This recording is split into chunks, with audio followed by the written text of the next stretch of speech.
සම්බුද්දස්ස නමෝ තස්ස භගවතු අරහතෝ සම්මා සම්බුද්දස්ස නමෝ තස්ස භගවතු අරහතෝ සම්මා සම්බුද්දස්ස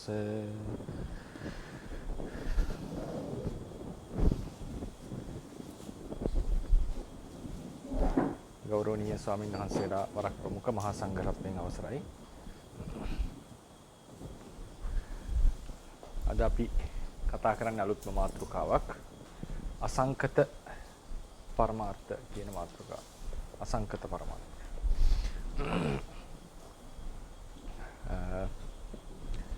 අපි මේ වෙනකන් සංකත පරමාර්ථයන් පිළිබඳව දවස් ගාණක් විස්තර කතා කරන්නට යෙදුණා. ඒකෙදි සංකත පරමාර්ථයෝන්ගේ ලක්ෂණ ඒවා ධර්ම මොනවද කියලා කෙටියෙන් හැඳින්වෙනවා. ඊට පස්සේ පරමත්ත ජාතික අනුප්පන්න ධර්ම, උපාදිනෝ ධර්ම ඒවා ගැන දීර්ඝව කතා කරලා පොදුවෙත් ඒවා ගැන යම් විශ්ලේෂණයක් කරන්නට යෙදුණා අවසාන දවස්වල. ඊළඟට දැන් තියෙන්නේ අසංකත පරමාර්ථය ගැන කතා කරන්න. අසංකත පරමාර්ථය ගැන කියනකොට අපි මුලින්ම දීපු නිර්වචන දෙකක් තිබුණා. සංකත පරමාර්ථ සහ අසංකත පරමාර්ථ කියලා. කලින් හෑන්ඩ් වල ඒක දීලා ඇති. ඒකේ සංකත පරමාර්ථයක් කියන එකේ තේරුම උනේ තමන්ගේ පැත්මට පරම්පරා වශයෙන් පැවැත්මට අපරිහීනව පැවතීමට අනිත් ධර්මවල උපකාරයේ යමකට අවශ්‍ය නම් ඒ උපකාර ලබන ධර්මයට කියනවා සංකත පරමාර්ථයක් කියලා. ඒ උපකාරයේ ලබන ධර්ම වලට කියනවා සංකත පරමාර්ථයක් කියලා. අසංකත පරමාර්ථයක් කියලා කියන්නේ ඒකට ප්‍රතිවිරුද්ධ දේ. එතකොට කෙනෙක්ට අහන්න පුළුවන් දැන් සංකත පරමාර්ථයක් වෙන්නේ Tamanගේ ඉපදීමට, පැවතීමට, අප්‍රහීන වශයෙන් පැවතීමට අවශ්‍ය වෙන උපකාර අවශ්‍ය වෙන ධර්මයනේ. එතකොට අසංකත ධර්මයක් හේතුන්ගෙන් තොරව හට ගන්න පුළුවන්ද කියලා ප්‍රශ්නයක් එන්න පුළුවන්. එතකොට තේරවාද ධර්මයේ හැටියට අසංකත ධර්මයක් හටගන්නේ නෑමයි. හටගන්න යමක් වේ නම් ඒක සංකතයක්මයි. ඒ නිසා අසංකත පරමාර්ථ වල නිර්වචනය එක නම්බර 1 බලන්න අද දීපු පත්‍රිකාවේ. ඒකේ අපි කතා කරන්නේ තමාගේ පැවැත්මට, පැවතීමට, ඉපැත්මට නෙවෙයි. අන්‍ය ධර්මයන්ගේ උපකාරයේ අවශ්‍ය නොවන පරමාර්ථ ස්වභාවය අසංස්කෘත අසංකත පරමාර්ථ ධර්ම. මොකද අසංකත පරමාර්ථයක ඉපැත්මක් නැහැ. සංකත පරමාර්ථික තමයි අපි කිව්වේ ඉපදීමට, පැවතීමට අන් අයගේ උපකාර අවශ්‍යයි. එතකොට ඒකට ප්‍රතිවිරුද්ධ දෙක අසංකත වෙනකොට අපිට උපකල්පන දෙකකට එන්න පුළුවන්. තනියම හටගන්න ධර්මයේ අසංකත වෙන්න පුළුවන්, තනියම පවතින ධර්මයේ අසංකත වෙන්නත් පුළුවන්. ඒකෙන් පළවෙනි තනියම හටගන්නවා කියන සංකල්පයේ තේරවාද බුද්ධාගමට අදාළ නැහැ. ඒ නිසා තමන්ගේ පැවැත්මට කියන එකේ අදහස් කරේ පරම්පරා වශයෙන් පැවැත්ම නෙවෙයි, තමන්ගේ විද්‍යමානව පැවතීමට. පැවැත්මවල ඒ අනුව බැලුවම් පැවැත්මවල දෙකක් තියෙනවා.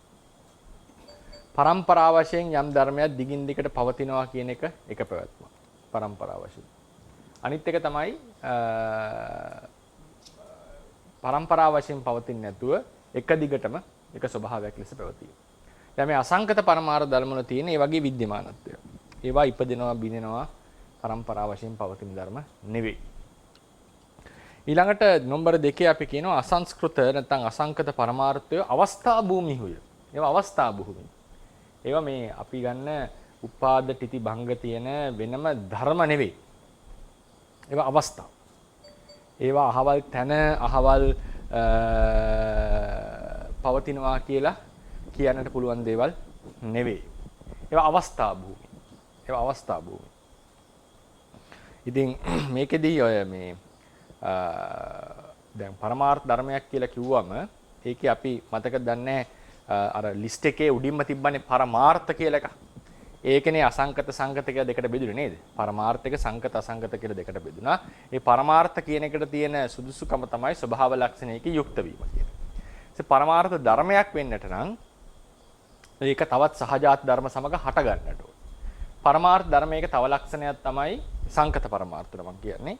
ඉපදීම් බිඳීම් දෙකෙන් පිරිසිඳිලා තියෙන්නේ. ඒ කියන්නේ එයාට ඉපැත්මක් තියෙනවා, අවසානයක් තියෙනවා. එයාගේ මායිම් තියෙනවා. ඉපැත්මක් අවසානයක් තියෙනවා කියන්නේ එයාගේ මායිමක් තියෙනවා. ඊට කලින් තිබුණ නැහැ, ඊට පස්සේ නැහැ.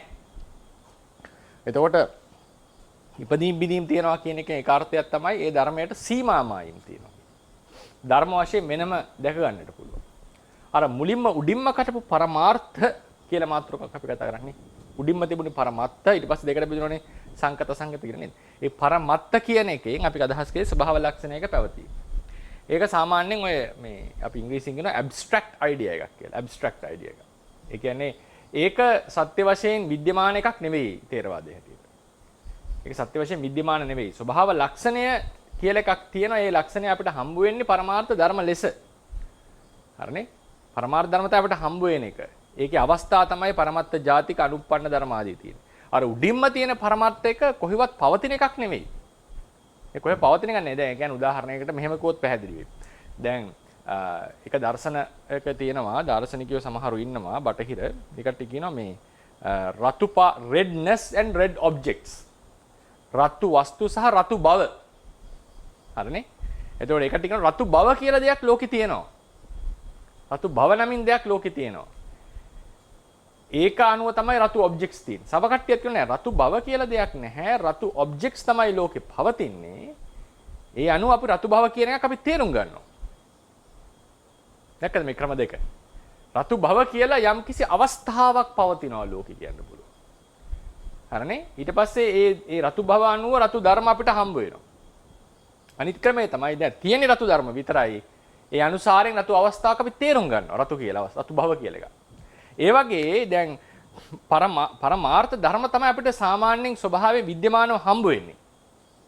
ඒ අනුසාරයෙන් අපි තේරුම් ගන්නවා පරමාර්ථ භව.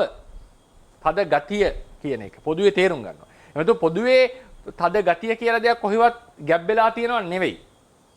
කොහෙවත් ගැබ් වෙලා තියෙනව නෙවෙයි. ඒ නිසා සංකත පරමාර්ථ පැත්තට එනකොට අපිට හැමතිස්සෙම හම්බ වෙන දෙයක් තමයි මේ විශේෂයෙන් පරමාර්ථ ධර්මවල අපි කතා කරන්නට ඕනේ වෙන වෙනම ධර්ම. ඒ කියන්නේ ඉදීම් බිදීම් දෙකෙන් වෙන් වෙච්ච වෙනම ධර්ම කියලා කොටසක් හම්බ වෙනවා. ඒ කියන්නේ අපි කිව්වේ එකම ලක්ෂණ යුක්ත ධර්මයක් වුණත් ඉදීම් දෙකක් නම් ධර්ම දෙකක් නිසා අපි ගත්ත නේද? පඨවි ධාතුවේ ලක්ෂණය පොදු ලක්ෂණේ තද ගතිය. හැබැයි රූප කලාප දෙක තියෙන පඨවි ධාතුව දෙකක් කියලා අපි ගත්තේ නේද? හේතුව මොකද? ඉදීම් දෙකක් තියෙන නිසානේ. වෙන වෙනම ඉදීම් වුන්ට තියෙන නිසා. ඉතින් ඒ වගේ මේ පරමාර්ථ ධර්මවල තියෙනවා මේ ද්‍රව්‍ය ස්වභාව. ද්‍රව්‍ය කියලා අදහස් කරේ මේ වස්තුන් ලෙස සලකන බව. ඒකට අපි ඉංග්‍රීසියෙන් කියනවා particulars කියලා. ඒකෙන් සමහර ඒවා රූපීමය, සමහර ඒවා අරූපීමය. ඒ නිසා ඒවා මේ ධර්ම ලෙස අපේ පාලි වචනේ තමයි ඒකට ධර්ම කියලා කියන්නේ. සිංහල වචනේ ධර්ම කියන්නේ. ඉතින් මේ නිර්වාණය මේ අසංකත ධාතුව කියන එක ඒ වගේ මේ වෙන වෙනම හම්බ වෙන ධර්ම ටිකක් නෙවෙයි. ඒක තමයි ඉස්සලම. ඒක හැමතැනටම පොදු අවස්ථාවක්. දැන් නිවන කියන එක අපි කතා කරමු. නිවන කියන එක අපි නිවනටපත් වෙනවා, තව කෙනෙක් නිවනටපත් වෙනවා උදාහරණයකට. ඒ හැමෝටම වෙන වෙනම නිවනමල් කියලා එකක් නැහැ. නිවන කියන එක හැමෝටම පොදුයි. පත් වෙන හැමෝම එකම නිවනටපත් වෙනවා. බුදුරජාණන් වහන්සේපත් වෙනත් ඒ නිවනට, මෛත්‍රී බුදුරජාණන් වහන්සේ අනාගතයේපත් වෙන්නේත් ඒ නිවනට. නමුත් මෛත්‍රී බුදුරජාණන් වහන්සේගේ මාර්ගසිතයි ගෞතම බුදුරජාණන් වහන්සේගේ මාර්ගසිතයි ධර්ම දෙකක්. ඒක පැහැදිලිවම ධර්ම දෙකක්. ඒකේ පොදු බවක් තියෙනවා මාර්ගසිත. මාර්ග ලක්ෂණයෙන් පොදු බවක් තියෙනවා.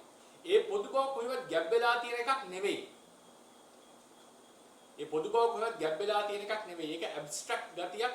ඇබ්ස්ට්‍රැක්ට් කියලා කියන්නේ නිකන් හැමෝටම පොදුව පවතින භූමියක්. එහෙම නෙවෙයි මේ පරමාර්ථවල ස්වභාවය. එතකොට අපි එදා කතා කරා විපස්සනාවේදී අරමුණ අර ගතිය කියන එක. හරිනේ? අර ගතිය කියන එක මොකද හේතුව? ඒකද අපි කියන්නේ හේතුනේ පරමාර්ථ ධර්මය හමු වෙන්නේ ඒ ස්වභාවය හමු වෙන්නේ පරමාර්ථ ධර්ම ලෙස තමයි. නමුත් විපස්සනා කරනකොට අනිවාර්යයෙන් මේ පවතින ධර්මයන්ම අරමුණු කරන්න ඕනේ නැහැ කියන එකයි මම අදහස් කරන්නේ. පවතින ධර්මයන්ම අරමුණු කරන්න ඕනේ නැහැ. ඒ අදහස අරගෙන හිතින් ඒක අරමුණු කරාම ඒක විපස්සනා කෘත්‍ය සිද්ධ වෙනවා. එහෙම නැතුව පටවිය කියලා පොදු ගතියක් ලෝකේ නැහැ. හැමෝටම සාධාරණ. පැහැදිලිවද නැහැ මම කියන්නේ. පටවිය කියලා පොදු ගතියක් නැහැ. ආපෝ කියලා පොදු ගතියක් නැහැ. පටවිය ආපෝ තේජෝ හම්බ වෙන්නේ අපිට රූප කලාපවල. ඒවා එකිනෙකට එක එක කලාපයක තියෙන පටවිය ආපෝ තේජෝ එකිනෙකට වෙනස්. ගති ස්වභාව වලින් සියුම් වෙනස්කම් තියෙනවා සමහර ගති ස්වභාවවල. ඒ වගේම ඒවායේ තියෙන ඉපැක්ම වල වෙනස් නිසා ඒවා වෙනස් ධර්ම ලෙස අපි සලකනවා. අසංගත පරමාර්ථය කියන එක එහෙම එකක් නෙවෙයි. ඒක අවස්ථා භූමියක්. ඒක හැම තැනටම හැමදාටම හැම කෙනාටම පොදුව පවතිනා වූ හරිද අවස්ථා භූමිය කියලා කිව්වා. ඒවට ධර්ම කියලා අපි විවහාර කරනවා. නේද? මේ තේරුම් ගන්න පරමාර්ථ ධර්මවල තියෙන ධර්ම ස්වභාවයත් අවස්ථා භූමිය වල වෙනසක් තියෙනවා. ඒක තමයි දෙවෙනි කරුණ. පරමාර්ථ ධර්මයේ අවස්ථා භූමියු වෙති. තුන්වෙනි එක අසංස්කෘත පරමාර්ථ වල ඒ කියන්නේ අසංකත පරමාර්ථ වල සංකත ලක්ෂණ विद्यमान නොවේ. සංකත ලක්ෂණ विद्यमान. මොකද්ද සංකත ලක්ෂණය මතකද? සංකත ලක්ෂණ සූත්‍රයෙන් අපි කිව්ව මොකද්ද? තීනි මානි භික්ඛවේ සංකතස්ස සංකත ලක්ෂණානි කතමානි තීනි උප්පාදෝ පඤ්ඤායති වයෝ පඤ්ඤායති තිතස්ස අඤ්ඤ තත්තං පඤ්ඤායති. මේ සූත්‍රය අනුසාරයෙන් අපි කොටස් දෙකකට පැමිණියා. සංකත ලක්ෂණ සහ සංකත ධර්මයක් පවතින අවස්ථා කියලා නේද? අවස්ථා. සංකත ලක්ෂණ උනේ ජාති ජරා මරණ. සංකත ධර්මයක් පවතින අවස්ථා කියලා කිව්වේ උපාද තිති භංගනේ. උපාද තිති භංග. එතකොට සංකත ලක්ෂණ विद्यमान නොවෙනවා කියන එකේ තේරුම ජාති ජරා මරණ යන සංස්කෘත ලක්ෂණ ඒ වායේ නැත. අනේ වායේ නැත. අපි ඒකට පොඩ්ඩක් අද ඉඳලා ටිකක් රෙෆරන්ස් ටිකක් දෙන්න බැලුවා. ඒකේ මේ ඒ දක්වලා තියෙන පිටු අංක ෆුට්නෝට් වල ඒ දක්වලා තියෙන්නේ මේ අර චට්ට සංගායනා තියෙනවනේ CD එකක් නේද? විපස්සනා රිසර්ච් සෙන්ටර් එකෙන් ඔය ගෝයන්ක මහත්මයාගේ මේවා කරපු. ඒකේ තමයි මේ පිටු අංක තියෙන්නේ. මේ බුද්ධ ජයන්ති පිටු වලට සමාන නැහැ. බුද්ධ ජයන්ති ත්‍රිපිටක අටුවාවල පිටු වලට නෙමෙයි සමාන. ලංකාවේ පොත්වල තියෙනව නෙවෙයි. මේ චට්ට සංගායනා සාමාන්‍ය iPads වල එහෙම තියෙන්නේ. ඒ චට්ට සංගායනා CD එකේ එහෙම තියෙන්නේ. මෙන්න මේ ත්‍රිපිටකේ නම්බර. අටුවාවලත් එහෙමයි. එතන ඒ වගේම එලෙසට මේ වායේ උපාද තිති භංග යන අවස්ථාද නැත. උපාද තිති භංග අවස්ථාවක් නැහැ. ජාති ජරා මරණ කියන ලක්ෂණත් නැහැ. ඒවා අසංකතයි. දැන් අපි එදා කතා කරා සංකත අසංකත ભેදයේ අතරමැද එක සංකත ජාතික කියලා කතා කරන්නේ. පරමත්ත ජාතික අනුප්පන්න ධර්ම උපාදින ධර්ම වල සංකත ජාතික කියලා කිව්වා. තේ කාලික ජාතික කියලා කිව්වා. තුන් කාලයට කෙලින්ම අයත් නැහැ. නමුත් තේ කාලික ජාතිකයි. අසංකත මේ අසංකත කියලා කෙලින්ම කියන්නේ බෑ. සංකත ජාතිකයි. මේ අසංකතය කියන්නේ එහෙම එකක් නෙවෙයි. කෙලින්ම අසංකතයි. කෙලින්ම කාල මුත්තකයි. ඒක වෙනමම ධර්මයක්. අර කියපු සංකත පරමාර්ථ දෙක මිශ්‍ර වෙලා නෑ මේක. ආලෝකයේ අන්ධකාරය වගේ එකිනෙකට පරස්පරයි. එදාට මහත්මයෙක් අහන ප්‍රශ්නය කොහොමද මේ කාල මුක්තක් නොවන ත්‍රිකාලිකත් නොවන ධර්මයක් තියෙන්නේ කියලා නේද? ඒක සැබෑ ප්‍රශ්නයක් නේ. ප්‍රශ්නේ එන්නට එපා. ඒතර ඒකට හේතුව වෙන්නේ අර අනුප්පන්න ධර්ම උපාදිනෝ ධම්ම ඊට පස්සේ පරමත්ත ජාතික වගේ දේවල් සම්පූර්ණ වෙනස් ධර්ම නෙවෙයි පරමාර්ථ ධර්ම වලින්. ඒවා පරමාර්ථ ධර්මවලම නැත්නම් පරමත්ත ස්වභාවයන්ගේම අවස්ථා. පරමාර්ථ ස්වභාවයන්ගේම අවස්ථා. නැත්නම් වඩා කියනවා හොඳයි පරමාර්ථ ධර්මවලම අවස්ථා ඒවා. පරමාර්ථ ධර්මවලම අවස්ථා. ඉතින් ඒ නිසා තමයි ඒවා අසංස්කෘත නුනේ. ඒවා කාල මුත්තක වුන් නැත්තේ. ඒවා ත්‍රිකාලික ධර්මවල අවස්ථා. සංකත ධර්මවල අවස්ථා. මේ කතා කරන ධර්ම හැම ඒවා නෙවෙයි. මේවා ඒවත් එක්ක සම්බන්ධයක් නැහැ. මේවා කෙලිම වෙනම අවස්ථා භූමි. වෙනම ධර්ම ටික. හරියට ආලෝකය අන්ධකාරය එකිනෙකට පරස්පර වගේ මේ සම්පූර්ණ වෙනස්. අනුසය කියලා කිව්වේ නිදාගෙන ඉන්න ලෝභයනේ. ඒ ලෝභය මත හටගන්නේ. මේ අසංකතය කියලා කියන්නේ ඊට ප්‍රතිවිරුද්ධ දෙයක්. අනුසයේ ප්‍රහාණය. සම්පූර්ණ ප්‍රතිවිරුද්ධ අවස්ථාව. ඒ නිසා සංකතයට ප්‍රතිවිරුද්ධයි අසංකතයි. ත්‍රිකාලික භාවයට ප්‍රතිවිරුද්ධයි කාල මුත්තකයි. ඒ නිසා මේක වෙනමම ධර්ම කොටසක්. ඊට පස්සේ එකක් තියෙනවා දැන් කිව්වා ජාති ජරා මරණ නැහැ උපාද තිති භංග නැහැ. එතකොට තිතිය කියලා අදහස් කරේ මොකද්ද අපි කිව්වා උපාදයයි වයයි අතර ධර්මයක් දිරන්නේ තිති අවස්ථාවේ. ධර්මයක් දිරන්නේ ජරාවට පත්වන්නේ දුර්වල වෙන්නේ මේ තිති අවස්ථාවේදී. ඒ ගැන වාද තුනක් තියෙනවා කියලා කිව්වනේ අපි නේද? තිතිය කියන එක විස්තර කරපු ක්‍රම තුනක් තියෙනවා අපේ තේරවාදයේ හැටියට. ඉතින් ඒ කවර තිතියක්වත් නිර්වාණේ නෑ. මොකද තිතිය යනු ඒකෙන් වාද දෙකක් අපි අර සන්තති තිතිය කියලා කතා කරා. ඒකෙත් යම් විපරිණාමයක් වෙනවා. මේ තිතිය යනු දිරණ අවස්ථාවනේ. ජරාවටපත් වෙන අවස්ථාව. ෂණික තිතිය ගත්තොත් උපාදයයි වයයි අතර තමයි තිතිය පවතින්නේ. ඒ අතර කියලා කියන්නේ ඒ උපාද වය තියෙන ධර්මයක තමයි තිතියක් පවතින්නේ. ඉතින් ඒ නිසා මේ නිර්වාණ ධාතුවේ තිතියක් නැහැ. උපාද වය නැහැ කියන්නේ තිතියක් නැහැ. පරම්පරා වශයෙන් පවතින්නේ නැහැ කියන්නේ තිතියක් නැහැ. මොන ක්‍රමයෙන් ගත්තා? සන්තත තිතිය ගත්තා, ෂණික තිතිය ගත්තා. ඉතින් නමුත් නිර්වාණ ධාතුව විද්‍යමානයි. විද්‍යමාන භාවයට බාධාවක් ඇවිල්ලා නැහැ. විද්‍යමාන භාවයට බාධාවක් ඇවිල්ලා නැහැ. ඒ නිසා තිතියක් නොමැති වූද එම ස්වභාවය විද්‍යමාන ධර්මයෝ වෙති. ඒක විශේෂයෙන් මතක තියාගන්න. තිතියක් නොමැති වූද එම ස්වභාවය විද්‍යමාන ධර්මයෝ වෙති. ඒ වගේම අපි කතා කරා ඒවා විද්‍යමානයි හැබැයි පච්චුප්පන්නද? නෑ. පච්චුප්පන්න කියලා කිව්වේ හටගෙන තාම නිරුද්ධ නොවිච්ච ධර්මයක් නිසා. එහෙනම් නිර්වාණය පච්චුප්පන්න වෙන්නෙත් නෑ. නිර්වාණයට තිතියකුත් නෑ. හැබැයි නිර්වාණය විද්‍යමාන ධර්මයක්. එබැවින් ඒක විද්‍යමාන. එබැවින් තථාගතයන් වහන්සේ අසංකත ධාතුෙහි විද්‍යමානත්වයේ උදාන පාළියේහි තතිය නිබ්බාන පටිසංයුත්ත සූත්‍රයේ මෙසේ දැක්වුවා. මොකද අත්ති බික්කවේ නිබ්බා අත්ති බික්කවේ අජාතං අභූතං අකතං අසංකතං. අසංකත ධාතුෙහි විද්‍යමානත්වයේ දැක්වුවා. අත්ති බික්කවේ අසංකතං. අසංකතයක් ඇත. සංකතයට ප්‍රතිවිරුද්ධ අවස්ථාවක් ඇත. ප්‍රතිවිරුද්ධ අවස්ථාවක් කියන එක තමයි වඩා සුදුසු. ප්‍රතිවිරුද්ධ ධර්මයක් කියවට කමක් නැහැ. පරමාර්ථ ධර්ම බඳු ධර්මයක් නෙවෙයි. ඒක තමයි කියන්නට ඕන. මම ඉස්සරත් එක විස්තර කරා. පරමාර්ථ ධර්මයක් කියලා කියන්නේ විද්‍යමානත්වයෙන් නම් ඔබ පරමාර්ථ ධර්ම කියලා කිව්වේ නිවනත් පරමාර්ථ ධර්මයක්, චිත්තචෛසිකත් පරමාර්ථ ධර්ම. හරිනේ? හැබැයි අපි මේ පාඩමේදී අපි කියන්නේ පරමාර්ථ ධර්ම අපි වෙන් කළා ගත්තනේ නේද? අපි සංකත පරමාර්ථ විතරනේ පරමාර්ථ ධර්ම කියලා කිව්වේ නේද? ඒතර පරමාර්ථ ධර්මයක තියෙන ලක්ෂණ මොනවද? එයාට ස්වභාව ලක්ෂණයක් තියෙනවා. තවත් ස්වභාව ලක්ෂණ සමග හට ගන්නට ඕනේ නේද? හට ගන්නට ඕනේ. ඒතර සංගත පරමාර්ථ ධර්මයක උපාද තිති උපාද භංග ආදීන් පරිච්ඡින්න බවක් තියෙනවා. කියන්නේ ඒක නිකන් හිතන්නකෝ ධර්මයක්. ඒක දෙයක්. දෙයක් කියන එකෙන් අදහස් කරන්නේ ද්‍රව්‍යයක් කියන එක නෙවෙයි. දෙයක්. ඒකට ඉංග්‍රීසියෙන් අපි කියනවා particulars, abstract and particulars. abstract කියලා කියන්නේ අර කියපු පොදු ගතියක්. particulars කියලා කියන්නේ ධර්ම, දේවල්. වෙනම දකින්න වෙනම මේවා කරන්න පුළුවන් දේ. ඒවල අක්මුල් තියෙනවා. සිතක තියෙන ආරම්භයක් අවද. ඒතර ඒක ඊට කලින් නැහැ ඊට පස්සේ ඉවරයි.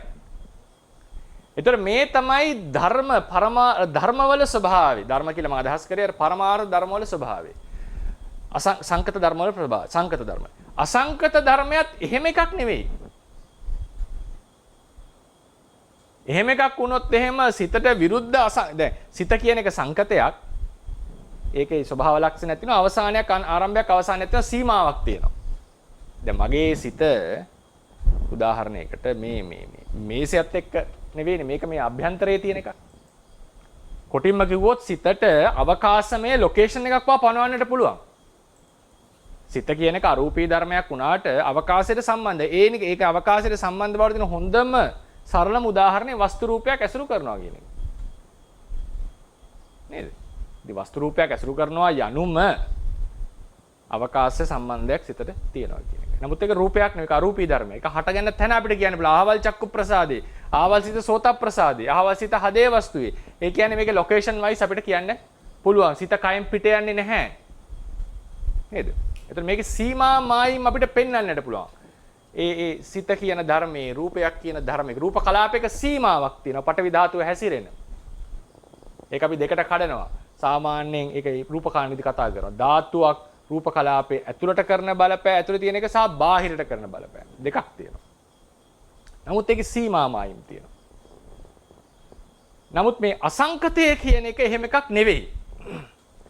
අසංකතය කියලා කියන්නේ ඒ වගේ මේ අක්මුල් තියෙන පරිමාණ කළ හැකි ප්‍රමාණ කළ හැකි ධර්මයක් නෙවෙයි. ඒ නිසා සංකතයට විරුද්ධ බව ගත්තම සංකතයේ තියෙන සියලු ලක්ෂණ වලට විරුද්ධයි. අක්මුල් ඇති බවට වඩා විරුද්ධයි. හට ගන්න බවට විරුද්ධයි. නිරුද්ධ වෙන බවට විරුද්ධයි. සහජාත ධර්ම සමග හට ගන්න බවට විරුද්ධයි. එකම සමානකම සංකතයේ අසංකතයේ තියෙන එකම සමානකම ස්වභාව ලක්ෂණයක් ඇති බව පමණයි. තමන්ටම ආවේනික වෙච්ච ස්වභාව ලක්ෂණයක් ඇති බවින් මේ දෙන්නම පරමාර්ථ කියන මාතෘකාව යටතට එනවා මිසක් මේ දෙන්න අනිත් හැම කතාවෙම සර්ව සම්පූර්ණයෙන්ම වෙනස්. සංකත ධර්ම වල ලක්ෂණ මොනවද? ඉපදීම් බිඳීම් තියෙනවා. ඒක අසංකතේ නෑ. ඉපදෙන බව නෑ, බිඳෙන බව නෑ. ඒ කියන්නේ සීමා සහිත බව නෑ. ආරම්භයක් අවසානයක් පවතින බව. ඊට කලින් පැවතියේ නෑ, ඊට පස්සේ නැහැ කියන ලක්ෂණේ නෑ. සහජාත ධර්ම සමග එකට බැඳිලා තියෙනවා කියන ලක්ෂණේ නෑ. ඉපැත්මට පැවැත්මට උපකාර අවශ්‍යයි කියන ලක්ෂණේ නෑ. මේ හැම එකටම වඩා ප්‍රතිවිරුද්ධයි. ඒක මම විපස්සනාට පොඩි කතාවකට එන්නම්. දැන් විපස්සනාව කියලා කියන්නේ මේ සංකත ධර්ම කෙරෙහි කලකිරීමනේ. නාම රූප දෙකේ කෙරෙහි කලකිරීමනේ සංකත ධර්ම කෙරෙහි. එතකොට සංකත ධර්ම කෙරෙහි කලකිරෙනවා යනු හිත පිහිටන්න ඕනේ තව තැනක. හිත පිහිටන්න ඕනේ තව තැනක. ආවේදගත්. කොහිවත් හිත පිහිටන්නේ නැහැ කියලා එකක් නැහැ ධර්මයේ හැටියට. අතීතේ අනාගතේ පච්චුප්පන්නේ පිහිටනවා කියලා මම කියන එල්බ ගන්න, අල්ල ගන්න. හැබැයි මේක කලකිරෙනකොට තව තැනකට හිත රුචි වෙනවා. තව තැනකට හිත කැමති වෙනවා. ලෝභයෙන් නෙවෙයි. වටිනාකම දැකලා ප්‍රයෝජනෙ දැක. ඒක අසංකතේ. සම්පූර්ණයෙන් ප්‍රතිවිරුද්ධ ගතිය. අසංකතේ පිළිබඳව හරියට දන්නේ නැතිනම් සංකතේ කෙරෙහි සම්පූර්ණයෙන් කලකිරෙන්න බෑ. ඒකත් ථේරවාදයේ තියෙන මූලික સિદ્ધාන්තයක්. අසංකතය ගැන අවබෝධය නැතුව සංකතය ගැන පරිපූර්ණ කලකිරීමක් එන්න බෑ. සරලම උදාහරණයක් බලන්න. ඒ සරලම උදාහරණ හැමෝම දන්න තොරතුරක්. ඒක මම ඉදිරිපත් කරන්නේ නෙගටිව්. ඒ කියන්නේ මොකද්ද කියන්නේ මේ නිෂේධයක විරුද්ධව ඉදිරිපත් කරන්නේ. මාර්ග හිතේ අරමුණ මොකද්ද? නිර්වාණය. මාර්ගිතේ කෘත්‍ය මොකද්ද? කෙලස් කැපීම. අසංකත ධාතුන අරමුණ. මම මෙහෙම ප්‍රශ්නයක් අහුවොත් මාර්ග හිත සංකත පරමාර්ථයක් අරමුණු කළොත් කෙලස් කපන්න පුළුවන්ද?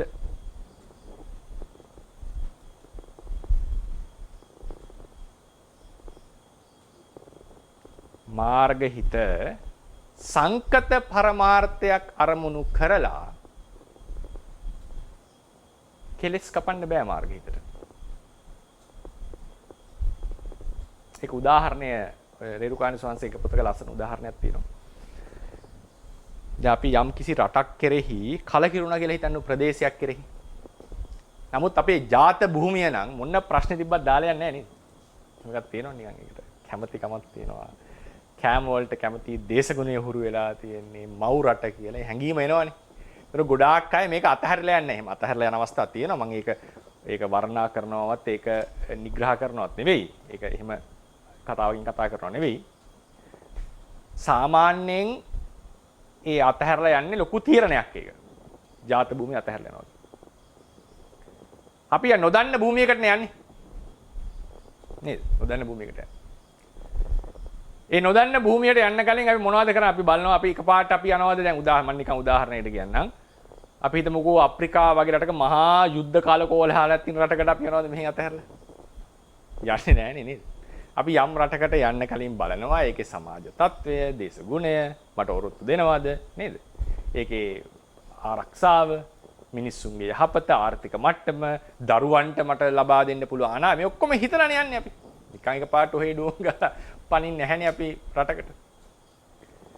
එතකොට මේ රට පිළිබඳව අපේ ඉන්න ප්‍රදේශය පිළිබඳව තොරතුරු ප්‍රශ්න දැනගත්තත් මේක පිළිබඳ ආලය අතහරින්නට නම් අපිට අර යන තැන ගැන හොඳ අවබෝධයක් තියෙන්නට ඕනි. දකින්න ඒ ගැන ප්‍රත්‍යක්ෂ වෙන දවසට තමයි මේක අපි අතහැරලා දාන්නේ. අර කියන නොදන්න දෙවියට වඩා දන්න යකා හොඳයි කියලා වචනයක් තියෙනවා නේද? ඔය වෙන්නේ ඔය ලක්ෂණ තමයි. එහෙනම් අපිට ඒකේ නිකන් හැමතිස්සෙම ඩවුට් එකක් සැකයක් තියෙනවා. මේක විදර්ශනා වඩන යෝගියාට තියෙන ලොකු ප්‍රශ්නයක්. හොඳට මතක තියාගන්න. මේක තමයි ලොකු. දැන් හිතන්නේ මේ රට ඇත ගන්න හරගන්න බැරි කෙනා මේ උපාදානස්කන්ධය මේ තමයි මමයයි සම්මත තැන. මේක කෙරෙහි ආලය අතහරින්න ලේසි නෑ. මේක අතහරින්න කැමති නෑ. ඒක තමයි ප්‍රධානම දේ. අපි කැමති නෑ මේක අතහරින්න ආලය අතහරින්න. අභ්‍යන්තරයෙන් මේකට කැමති නෑ මේක ආලය අතහරිනවට. කොච්චර නිබ්බානස්ස පච්චයෝ කියලා කිව්වත් අභ්‍යන්තරයෙන් ලොකු අනිත් පැත්තට ඇදිල්ලක් කරනවා.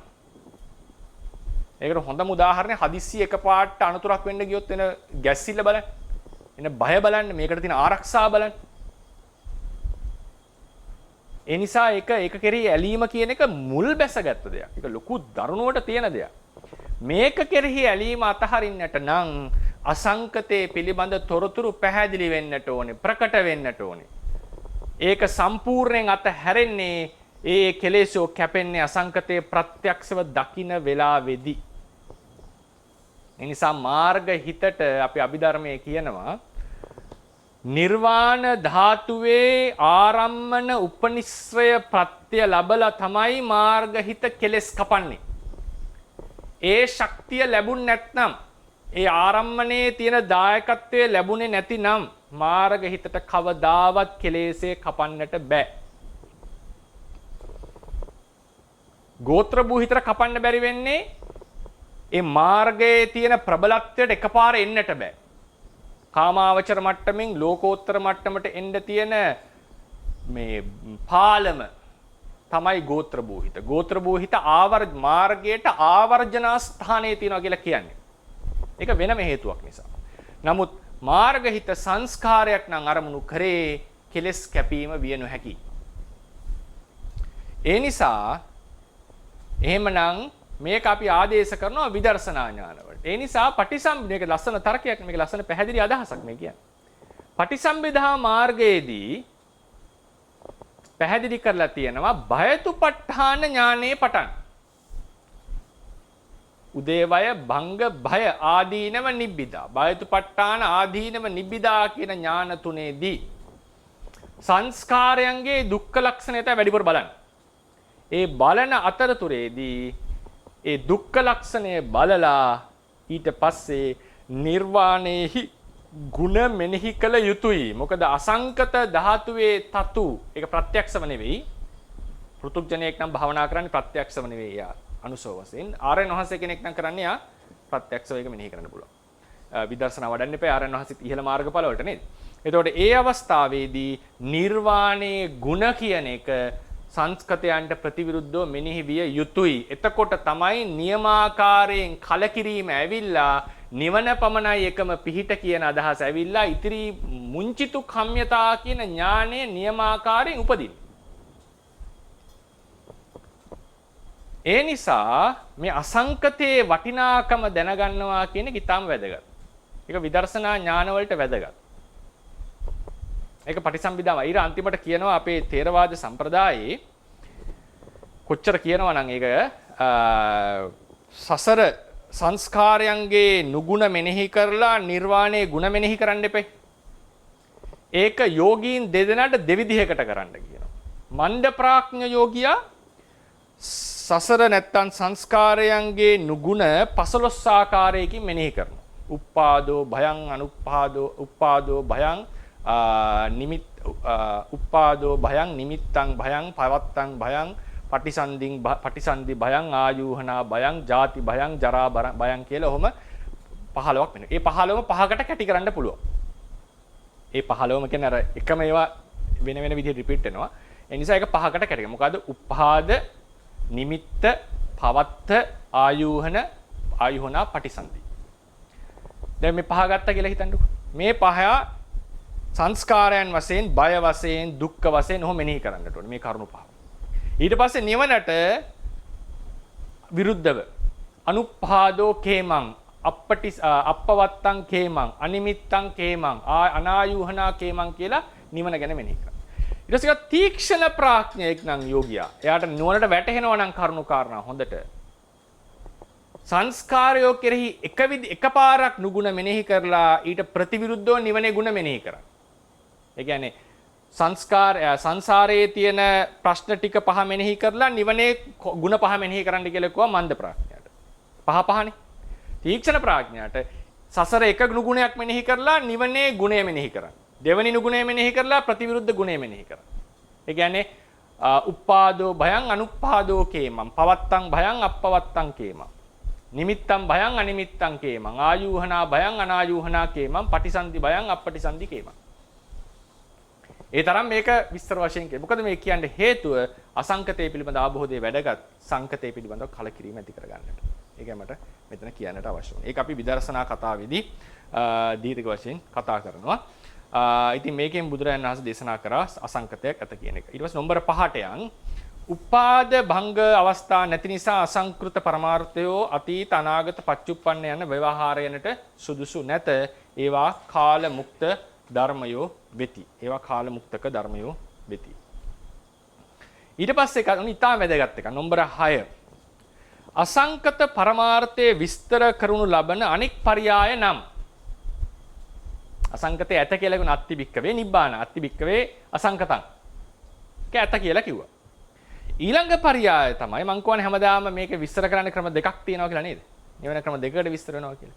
ඊළඟ පරයය තමයි හේතුන් ඇතිකල්හි ඉපදීමට නියමිතව තිබූ ධර්ම. මොනවද හේතුන් ඇතිකල් ඉපදීමට නියමිතව තියෙන ධර්ම වලට අපි දීපු නම අනුප්පන්න ධර්ම. ඊට වැදගත්.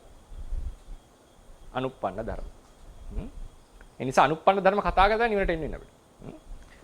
හේතුන් ඇතිකල්හි ඉපදීමට නියමිතව තිබූ අනුත්පන්න පරමාර්ථ ස්වභාවයන්ගේ උපාදයට ප්‍රථමයෙන් වන නිරෝධයයි.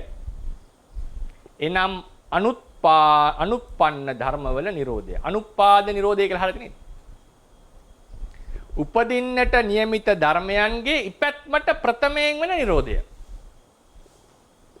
අනුප්පන්න ධර්ම ඉපදිලා තියෙන්නේ. ඉපදින නියමිතයි. ඉපදින සුදුසුයි. මේ ඉපදින අවස්ථාව සලකලා අපි ඒවට කෝ අනාගත ධර්ම කියලා. නමුත් විභව අවස්ථාවේදී ඒ ධර්මතාවයක් ලෙස පවතිනකොට ඒකට අනාගත කිව්වේ නෑ. ඒක ත්‍රිකාලික ජාතිකයි කියලා කිව්වා. නේද? එතකොට මෙන්න මේ උපදින්නට නියමිත ධර්මයෝ උපදින්නට නියමිත ධර්මයෝ හේතුන් නිරුද්ධ කළොත් උපදින්නෙම නැතුව අපි මේ ධර්ම ස්වභාවයන්ගෙන් මිදෙනවා.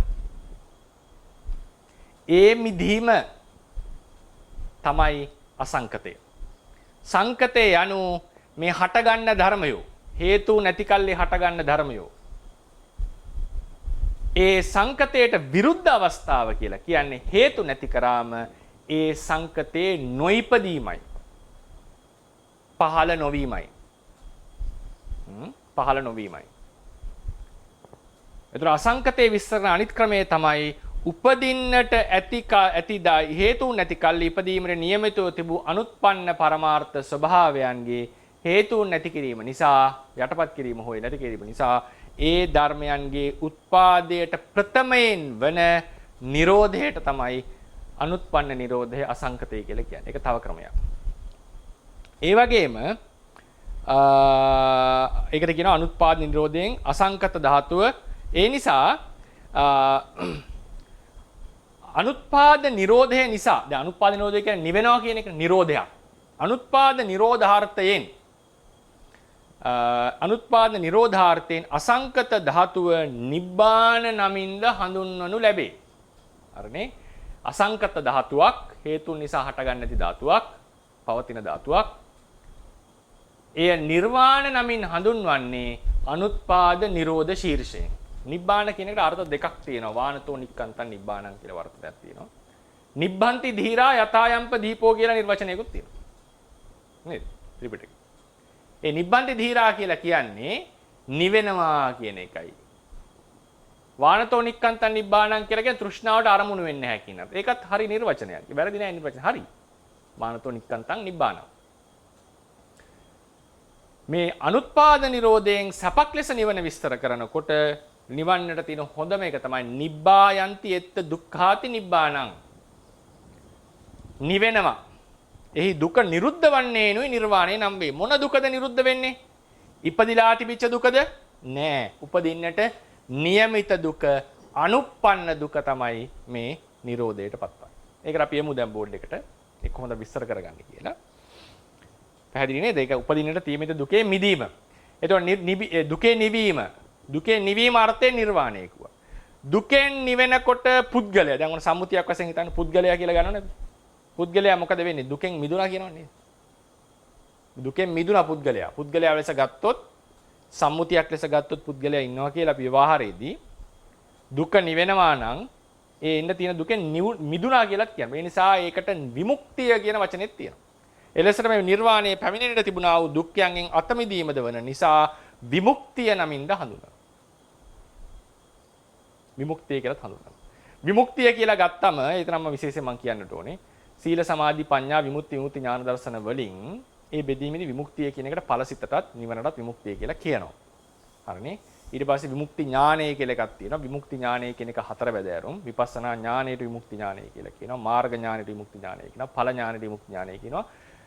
ප්‍රත්‍යවේක්ෂා ඥානයට විමුක්ති ඥානය කියලා කියනවා. කතාවස්තු වෙනවා වාදයක් මේ හතරටම විමුක්ති ඥානය කියලා කියනවා. නමුත් එක ස්කූල් එකක් මේ ඥාන හතරම විමුක්තයි කියලා වෙනම වාදයක් එනවා. තේරවාදීන්ගේ හැටියට නිෂ්පර්යායෙන්, ඒ කියන්නේ නියමටම විමුක්ත කියන නම ලබන්නේ ඵලසිත. ඵලසිත. ඒක ගැන නෙමෙයි මම මේ කතා කරන්නේ. සියලු දුක්ඛයන්ගෙන් මිදුන බව කියන විමුක්තියයි මම මේ කතා කරන්නේ. අසංකත ධාතුව සම්බන්ධයෙන්. නැත්තම් විමුක්තිය කියන එක ඔය පංචවිධ ප්‍රැක්ටිස් එකේදී ප්‍රතිපදාවේදී විමුක්තිය කියනකට කියනවා. එතනදී ඵලසිත තමයි සාමාන්‍යයෙන් ගන්න. නිවනත් ගන්න තැන් තියෙනවා. නිවන සහ ඵලසිත දෙකම විමුක්ති කියන පදයට ඇතුළත් කරනවා. විමුක්ති ඥාන දර්ශනයේ ලෙස ගන්නේ ප්‍රත්‍යවේක්ෂා ඥානය. විමුක්ති ඥානය කියලා වෙනම ඥාන හතරක් ගැන තේරවාදයේ සඳහන් වෙනවා. තේරවාද පරියායක. එතන මම මේ අපි මේ අදහස් කරන්නේ උපදින්නට පවතිනා වූ දුකේ නිරෝධය නිවන කියලා කිව්වායේ අසංකතයට. ඒ වගේම මේ පිපිනෙන්න තිබුණා වූ දුක්ඛයන්ගෙන් අත මිදීමද වෙන නිසා ඒකට විමුක්තිය කියලා කිව්වා. තේරවාද සම්ප්‍රදායට අනුව නිර්වාණය හෙවත් විමුක්ති වර්ග පහක් දක්වා ඇත. විමුක්ති වර්ග පහක් අපිට පේනවා. සම්මුති නිර්වාණය, තදංග නිර්වාණය හෙවත් තදංග විමුක්තිය, විස්කම්මන නිර්වාණය හෙවත් විස්කම්මන විමුක්තිය. මම හිතන්නේ මේ ශයන්න පයනු ශයන්න වෙන්නට ඕනේ නේ. මූර්තයේ ශයන්න වෙන්නට ඕනේ. සමුච්ඡේද නිර්වාණය හෙවත් සමුච්ඡේද විමුක්තිය, නිස්සරණ නිර්වාණය, ඒ කියන්නේ පාලියෙන් නිස්සරණ, පාලියේ ශයන්නක් භාවිතා වෙන්නේ නැති නිසා ප්‍රාකෘතේ නිර්වාණය හෙවත් නිස්සරණ විමුක්තිය. හරිනේ? මේ තමයි නිර්වාණ පහ. මේකෙන් අපි මේ පළවෙනිම සිද්ධියේදී අසංකත ධාතුවක් පවතිනවා. අසංකතේ පරමාර්ථයේ විස්තර කරන අනිත් ක්‍රමය කියලා කියවනේ පැමිණෙන්නට ඇති දුකෙන් මිදීම කියන එක. නේද? පැමිණෙන්න දුකෙන්. ඒ පරියායෙන් අපි මේක විස්තර කරන්න පටන්. ඒ කියන්නේ නිර්වාණය ලෙස තේරවාදයේ හැටියට නිර්වාණය ලෙස ක්වොලිෆයි වෙන්නට තියෙන ප්‍රධානම සාධකයක් තමයි පැමිණෙන්නට තියෙන දුකකින් මිදීම කියන එක. අපි ඒක මත ඉඳගෙන මේ පහ විස්තර කරගමු.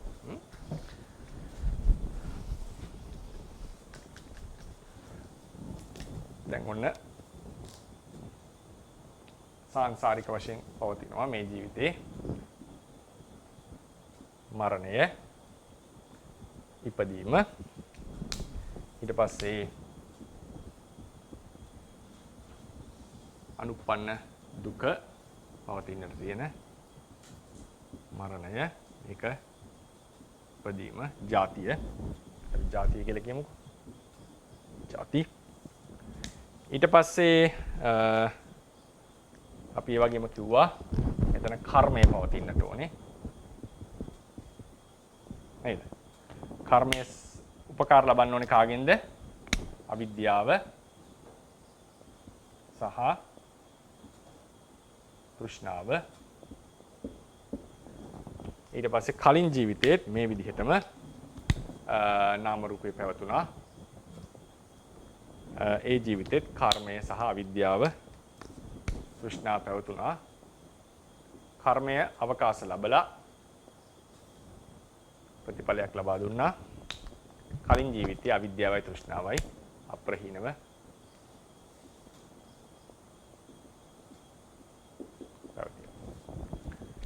දැන් ඔන්න මේක ප්‍රහාණය වුණේ නැතිනම් මේ කර්මය යම් වෙලාවක අපිට මේ වෙලාවේ දැන් විතර පවතිනවා. යම් වෙලාවක අවකාශ ලැබලා මෙයා උපදවනවා ස්කන්ධ ටිකක්. ඒ ස්කන්ධයෝ උපදින්නට නියමිත ස්කන්ධයෝ අපි අනුප්පන්න ස්කන්ධයෝ කියලා කතා කරනවා. එදා chart එකේදී මේකට අනාගත කියලා කිව්වා අපි. හරිනේ. නමුත් අපි පහසු chart එක ලෙස අපි ගමු. මෙතන අනුප්පන්න ස්කන්ධයෝ පමණයි නිරූපණය කරන්නේ. ඇත්තටම කිව්වොත් අනාගත ස්කන්ධ කියලා කියන අනුප්පන්න එකේම අවස්ථාවක් නේ. අනුප්පන්න කියන පොදු කුලකේම අවස්ථාවක්. නමුත් අපි අර බෙදීමේදී අනුප්පන්න කියන එක පැහැදිලිව මෙතනට ගත්තා අනාගතේ වෙන් කරගත්තා. මොකද අපිට කතා කරන්න ඕන නිසා නැත්තම් මේ සියල්ලටම අනුප්පන්න කියන. අනාගතයකටත් අනුප්පන්න කියලා කියන්න පුළුවන් පරයයක් තියෙනවා. ඊට පස්සේ දැන් මේ ටික අනුප්පන්න ස්කන්ධයෝ. අනුප්පන්න ස්කන්ධයෝ මොකද වෙන්නේ? පැමිණෙන්නට තියෙන දුක. දැන් මේ අවස්ථාවේදී ගමු තමයි දැන් මේ අවස්ථාවේදී සත්වයා මහා දුක්ඛ ස්කන්ධයකට කර්මයන් අවිද්‍යාව තුරු කරපු නැති නිසා කර්ම ශක්තිය ප්‍රතිඵලයක් ලබා දෙන්නට නියමිතයි සුදුසුයි. ඒ නිසා දුකත් එක්ක බැඳිලා සිටින්නේ. මහා දුක්ඛ ස්කන්ධයක් පැමිණෙන්නට තියෙනවා. ඒ පැමිණෙන්නට තියෙනා වූ දුකෙන් මොකද වෙන්නේ? මෙතන අපි අවිද්‍යාව සහ තෘෂ්ණාව නැසුවොත් කර්මයක් ඒකම නැසෙනවා. කර්මය නැසෙනකොට මේ කතාව ඔක්කොම නැති වෙලා මේ උපදින්නට තියෙනා වූ අනුත්පන්න ධර්මයෝ උපදින්නට කලින්ම නිරෝධයට පැමිණෙනවා.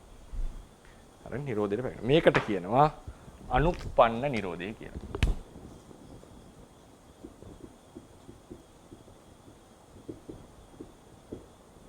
අනුප්පන්න නිරෝධය. අනුප්පන්න නිරෝධය යනු ඉපදිච්ච ධර්මයක භංගයට නොවේ. දැන් මේ ධර්මයේ දැන් අපි මේක මේ chart එක ඇඳට මේ හැමතිස්සෙම එක සිතයිනේ තියෙන්නේ. ඒකත් හොඳට මතක තියාගන්න.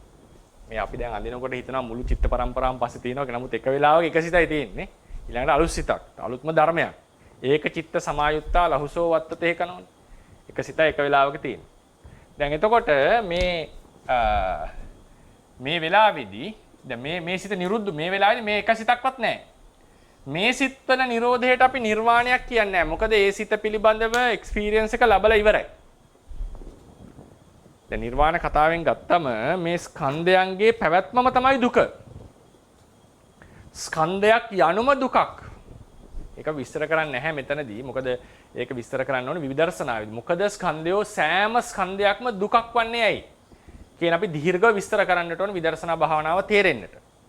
ඒ නිසා මේ මොන සැපසිතක්, දුක්සිතක්, උපේක්ෂා සිතක් මොන සිතක් පහළ වුණත් සංකත දුක, විපරිණාම දුක මේ ධර්මවල තියෙනවා. ඒ නිසා ස්කන්ධ යනුම දුකක පැවැත්ම. දුක යනුම ස්කන්ධවල පැවැත්මයි. එතකොට මේ දුකෙන් මේ මොහොතින් මොහොත කවුරු හරි කිව්වොත් මේ දුක එක නැති වුණා කියලා ඒක විමුක්තියක් ලෙස සලකන්නේ නැහැ. මොකද මේ දුක පිළිබඳව එක්ස්පීරියන්ස් එක ලැබලා ඉවරයි. හේතු ඇති කල්හි දිගින් දිගට මේක හට ගන්නවා. දිගින් දිගට හට ගන්නවා. දැන් මරණින් මත්තේ සාමාන්‍ය මේ කෙලවර වෙන්නට ඕනේ. නමුත් කෙලවර වෙන්නේ නැත්තේ. ඇයි? මේ හේතු තියෙන නිසා මෙතන අලුතෙන් ස්කන්ධය හට ගන්නවා. දැන් පැමිණෙන්නට තිබුණා යම් දුකක්. ඒ දුකට හේතු තිබුණා. ඒ හේතු ටික අයින් කරා නම් දුක හට ගන්නට කලින් ප්‍රතිඵලය හට ගන්නට තිබුණා. ප්‍රතිඵලයට හේතු සාධක ටික තිබුණා. ප්‍රතිඵලය හට ගන්නට කලින් හේතු ටික ඉවත් කළොත් ප්‍රතිඵලයෙන් අපි මිදෙනවා. දුකෙන් අපි මිදෙනවා. ඒකට කියනවා දුක්ඛ නිරෝධය කියලා. ඒ දුක්ඛ නිරෝධයමයි නිර්වාණය.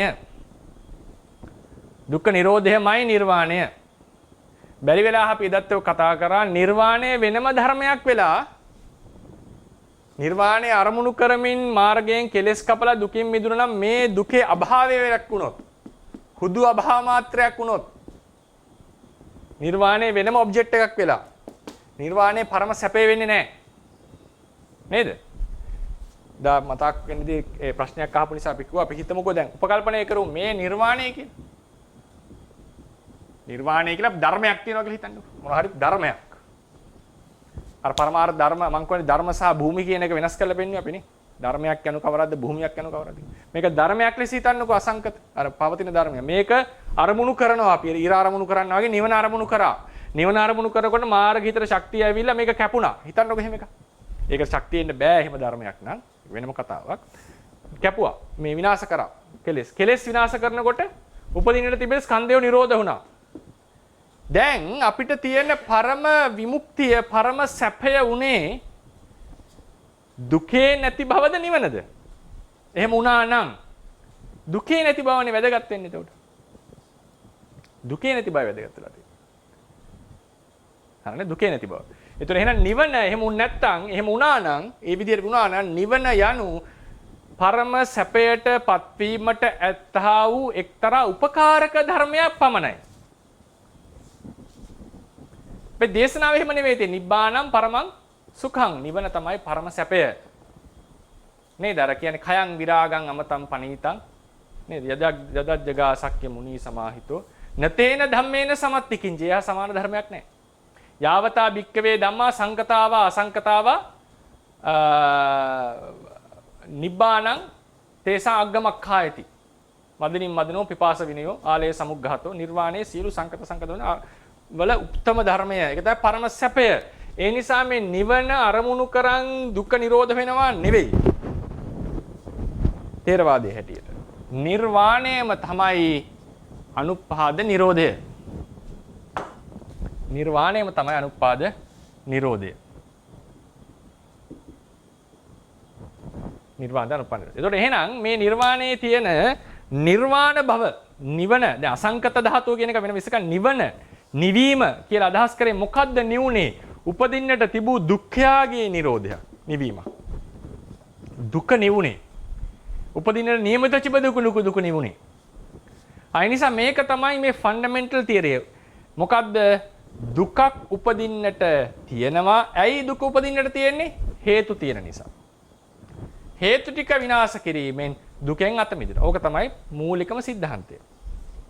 අපි ෆෝමියුලා එකක් හැදුවොත් එහෙම හේතුවක් ඇත. හරිනේ? එහි ඵලය පැමිණෙන්නට තියෙනවා. ඵලය හැබැයි පැමිණෙන්නට තියෙන්නේ. පැමිණිලා නැහැ. හරිනේ? හේතුව දුරු කිරීමෙන් මොකද්ද වෙන්නේ? ඵලයෙන් මිදෙනවා.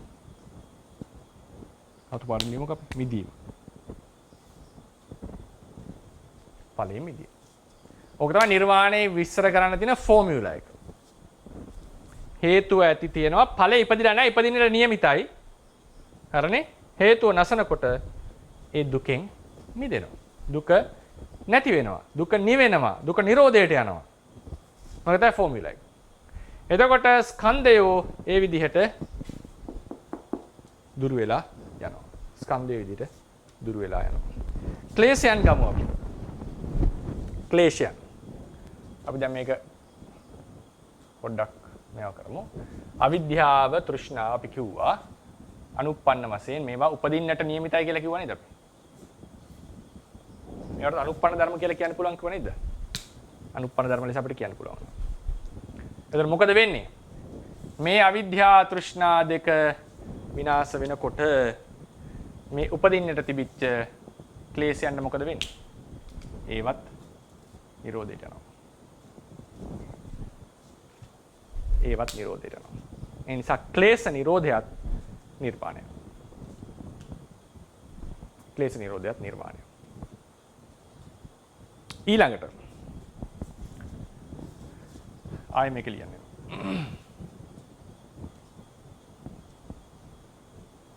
ක්ලේශ මම අවිද්‍යාව තෘෂ්ණායක පැත්තකින් තියලා ක්ලේශ කියන වචනෙන් හඳුන්වන්න. කාම රාග පටිග වගේ කියලා හිතන්න. මේ ක්ලේශය උපදින්නට නියමිතයි. අභාවිත හිත ඇති කෙනා, භාවනා කරපු නැති කෙනා, සමාධියක් උපදවපු නැති කෙනා මොකද? අරමුණක් එනකොටම කෙලෙස්වල උපදිනවා. මේ බාපිට තියෙනවා. මේ බාපිට තියෙනවා. අරමුණක් එනකොටම කෙලෙස් උපදින ගතිය තියෙනවා. ඒකට හේතුව මොකද්ද? කෙලෙස් යටපත් කරලා නැහැ. ධානයක් උපදවලා නැහැ. සමාධියක් ධානයක් උපදවනවා කියලා කියන්නේ කෙලෙස් ටික යටපත් කරනවා කියන එක. කෙලෙස් යටපත් වෙලා නැහැ. දැන් බලන්න මේක හොඳට. බැරි වෙලා හරි අපි ධාන හිතක් උපදවලා මොකද හිතන්නේ? ධාන හිතක් උපදවලා මේ කෙලෙස් ටික යටපත් කරොත් නසනවා නෙමෙයි යටපත් කරනවා. සප්‍රෙස් කරනවා. විස්කම්බණය කරනවා. මොකද වෙන්නේ? සාමාන්‍යයෙන් අපි දැන් කියන්නේ කෙලෙස් උපදින්න තිබුණා නිකන් අරමුණක් දකින්නකොට කෙලෙස් උපදිනවා සාමාන්‍ය කෙනෙක්ට. ඒක හැටියක්. හැබැයි අපි භාවනා කරලා කෙලෙස් ටික යට කරනවා. එතකොට මේ උපදින්නට තිබිච්ච කෙලෙස් උපදීද? මං කියන්නේ සදාතනිකව නේ මං අහන්නේ. උපදීද ඒ වෙලාවේදී. යටපත් කරාට පස්සේ ධානය ඉපදුනාට පස්සේ ධානයෙන් පිරිහෙන තාක්කල්. මතක තියාගන්න ධානයෙන් පිරිහෙනවා කියලා කියන්නේ ධානයෙන් එළියට එනවා කියන එක නෙවෙයි. ධානයේකට සමවැදිලා ධර්මයන්ගෙන් වෙන්වීම මොකද ඒකට කියන වචනේ මේ මට ඒක මතක් වෙන්නේ නැහැ. කතාවස්තුවේ අටුවාවක විස්තර කරනවා. ඒ කියන්නේ මේ ඉපදිලා නවරමයා නිරුද්ධ වුණාම නැති වුණානේ. හරිනේ? හැබැයි ධානයක් නැති වෙනවා කියලා කියන්නේ ධාන හිත නිරුද්ධ වෙන එක නෙවෙයි. ධානයක් නැති වෙනවා කියලා කියන්නේ නැවත සමවැදීමේ හැකියාව නැති වෙනවා. ඒ කියන්නේ ධානයේ පිරිහුණා, ධානයෙන් පිරිහුණා කියන එක. ආයේ මුල ඉඳලා පටන් ගන්නට ඕනේ. ධානලාභී කෙනාට පහසුවෙන් මේ ධානයට යන්නට පුළුවන්. කෙලෙස් යටපත් වෙලා තියෙන්නේ. ධානයේ පිරිහුණා කියලා කියන්නේ ධානයෙන් එළියට ආවත් කෙලෙස් උපදින්නේ නැහැ. වෙනස්කම් දෙකක් තියෙනවා හිතේ ප්‍රභාස්වර භවයේ ඒ වෙලාවේ සමාධිය සැපේ වෙනස්කම් තියෙනවා ධානයෙන් එළියට ආවට පස්සේ සා ඉන්නකොට. නමුත් කෙලෙස් උපදින්නේ නැහැ යාට. නීවරණ උපදින්නේ නැහැ. අර ගරු ප්‍රබල නීවරණ ටික. ඉපදිනොත් ධානයෙන් පිරිහෙනවා. දැන් අහලා තියෙන සමහරවිට අහසින් යන අය කෙලෙස් ඉපදිලා වැටුණා කියලා. අහසින් යනකොට ධාන හිතෙන් නෙවෙයි යන්නේ. හොඳට මතක තියාගන්න. අභිඥාවෙන් යනකොට දැන් අපි හිතමුකෝ දැන් මෙතන ඉඳලා මිනිස්සයා ගියා කියලා මෙහෙම එළියට ගිහලා මෙතනින් බැස්සා කියන්නකො. අභිඥා හිත ඕනේ වෙන්නේ යාට ආරම්භයේ විතරයි. මේ යන හැමතිස්සෙම අභිඥාවට සමවැදී ශක්තිය ගන්නෙ නැහැ. මෙතනින් ගත්ත ශක්තිය මෙයා යනවා ඉස්සරහට.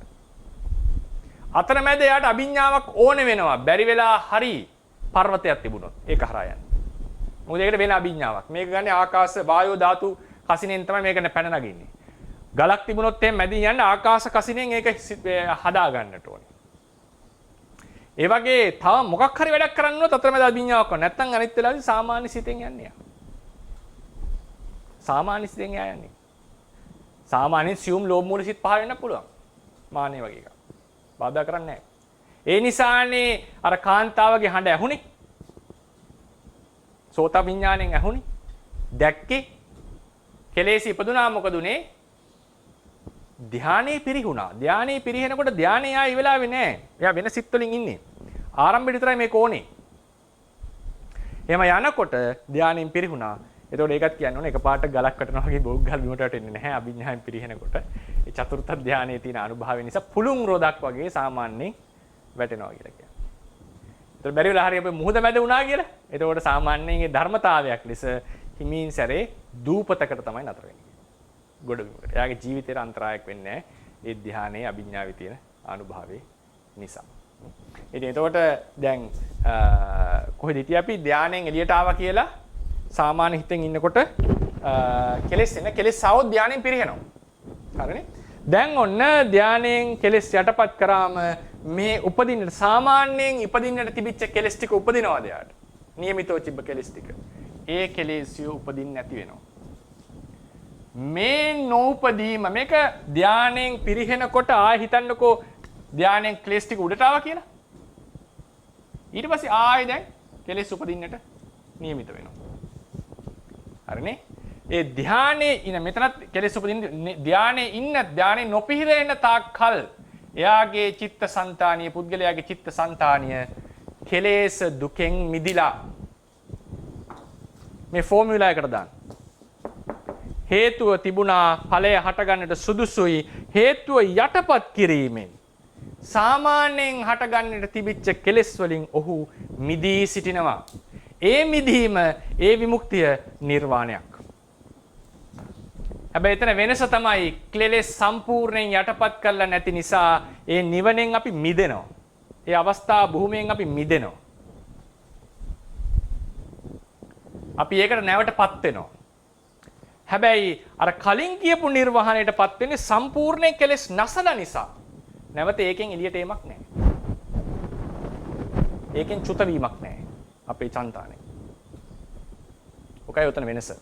නමුත් අසංකත භාවය, නිර්වාණ භාවය ධානයට සමවැදුනමත් ලැබෙනවා. හැබැයි මතක තියාගන්න මේ ධාන හිත ගැන නෙවෙයි කතා කරේ. මේක අපි නිර්වාණය කියන පාඩමට ආම දීර්ඝව කතා කරමු. නැත්තම් කෙනෙක් සූත්‍ර එහෙම කියවලා කෙනෙක් අහන්නට පුළුවන්. තියෙනවා ditta ධම්ම වේදනීය නිබ්බාන පහක් බ්‍රහ්මජාල සූත්‍රයේදී ප්‍රතික්ෂේප කරලා ඒකෙන් හතරක් තමයි ධාන හතර. ඒක මිත්‍යා දෘෂ්ටික නිර්වාණය කියලා ප්‍රතික්ෂේප කරලා තියෙනවා. ධාන හිත නෙවෙයි මේ කතා කරන්නේ.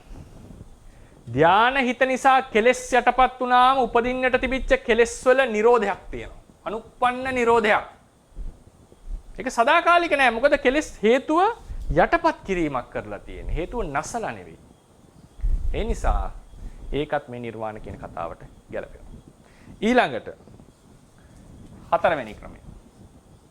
දැන් හිතන්න. කවුරු හරි කෙනෙක් ප්‍රාණඝාත ආදී අකුසල කරමින් ඉන්නවා. පංච අකුසලයේම කරමින් ඉන්නවා.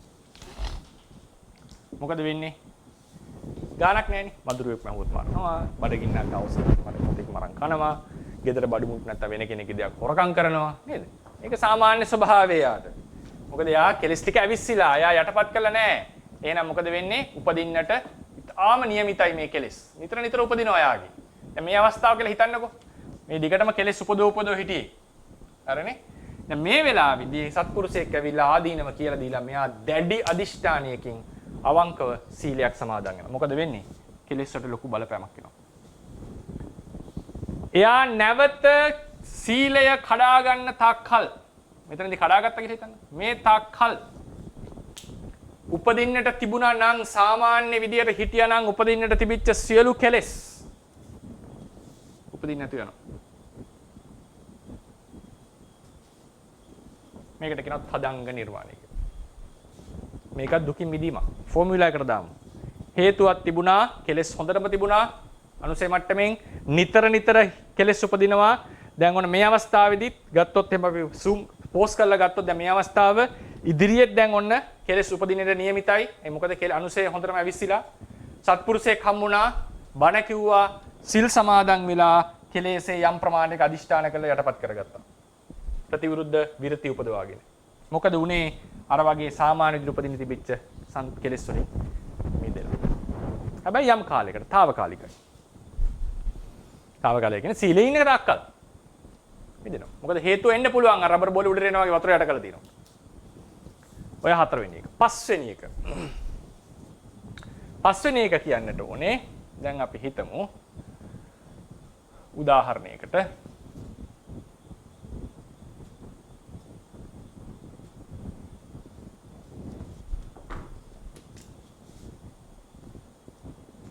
උදාහරණයක් අපි ගමු.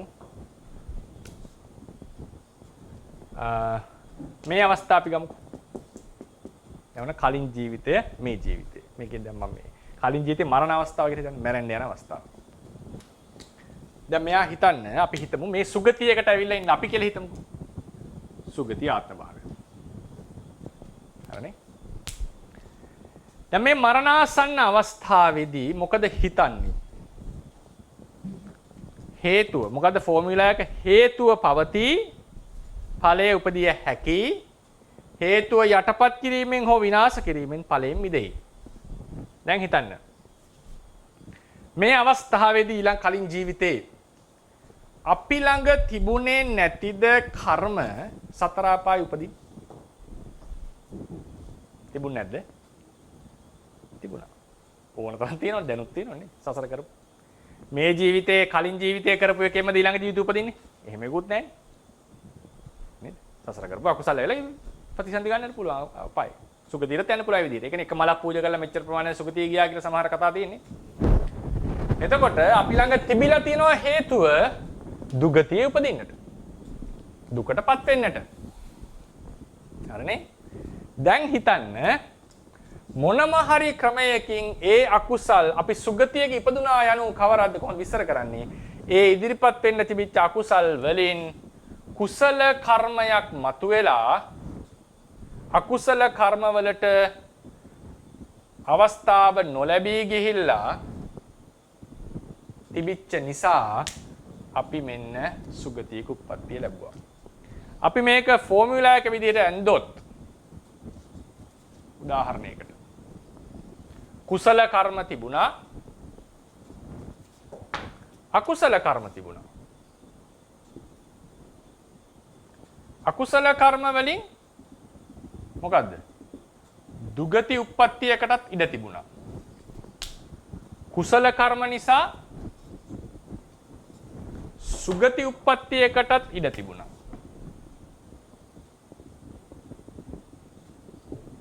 හරිනේ? ඵල උපදින්නට තිබුණා.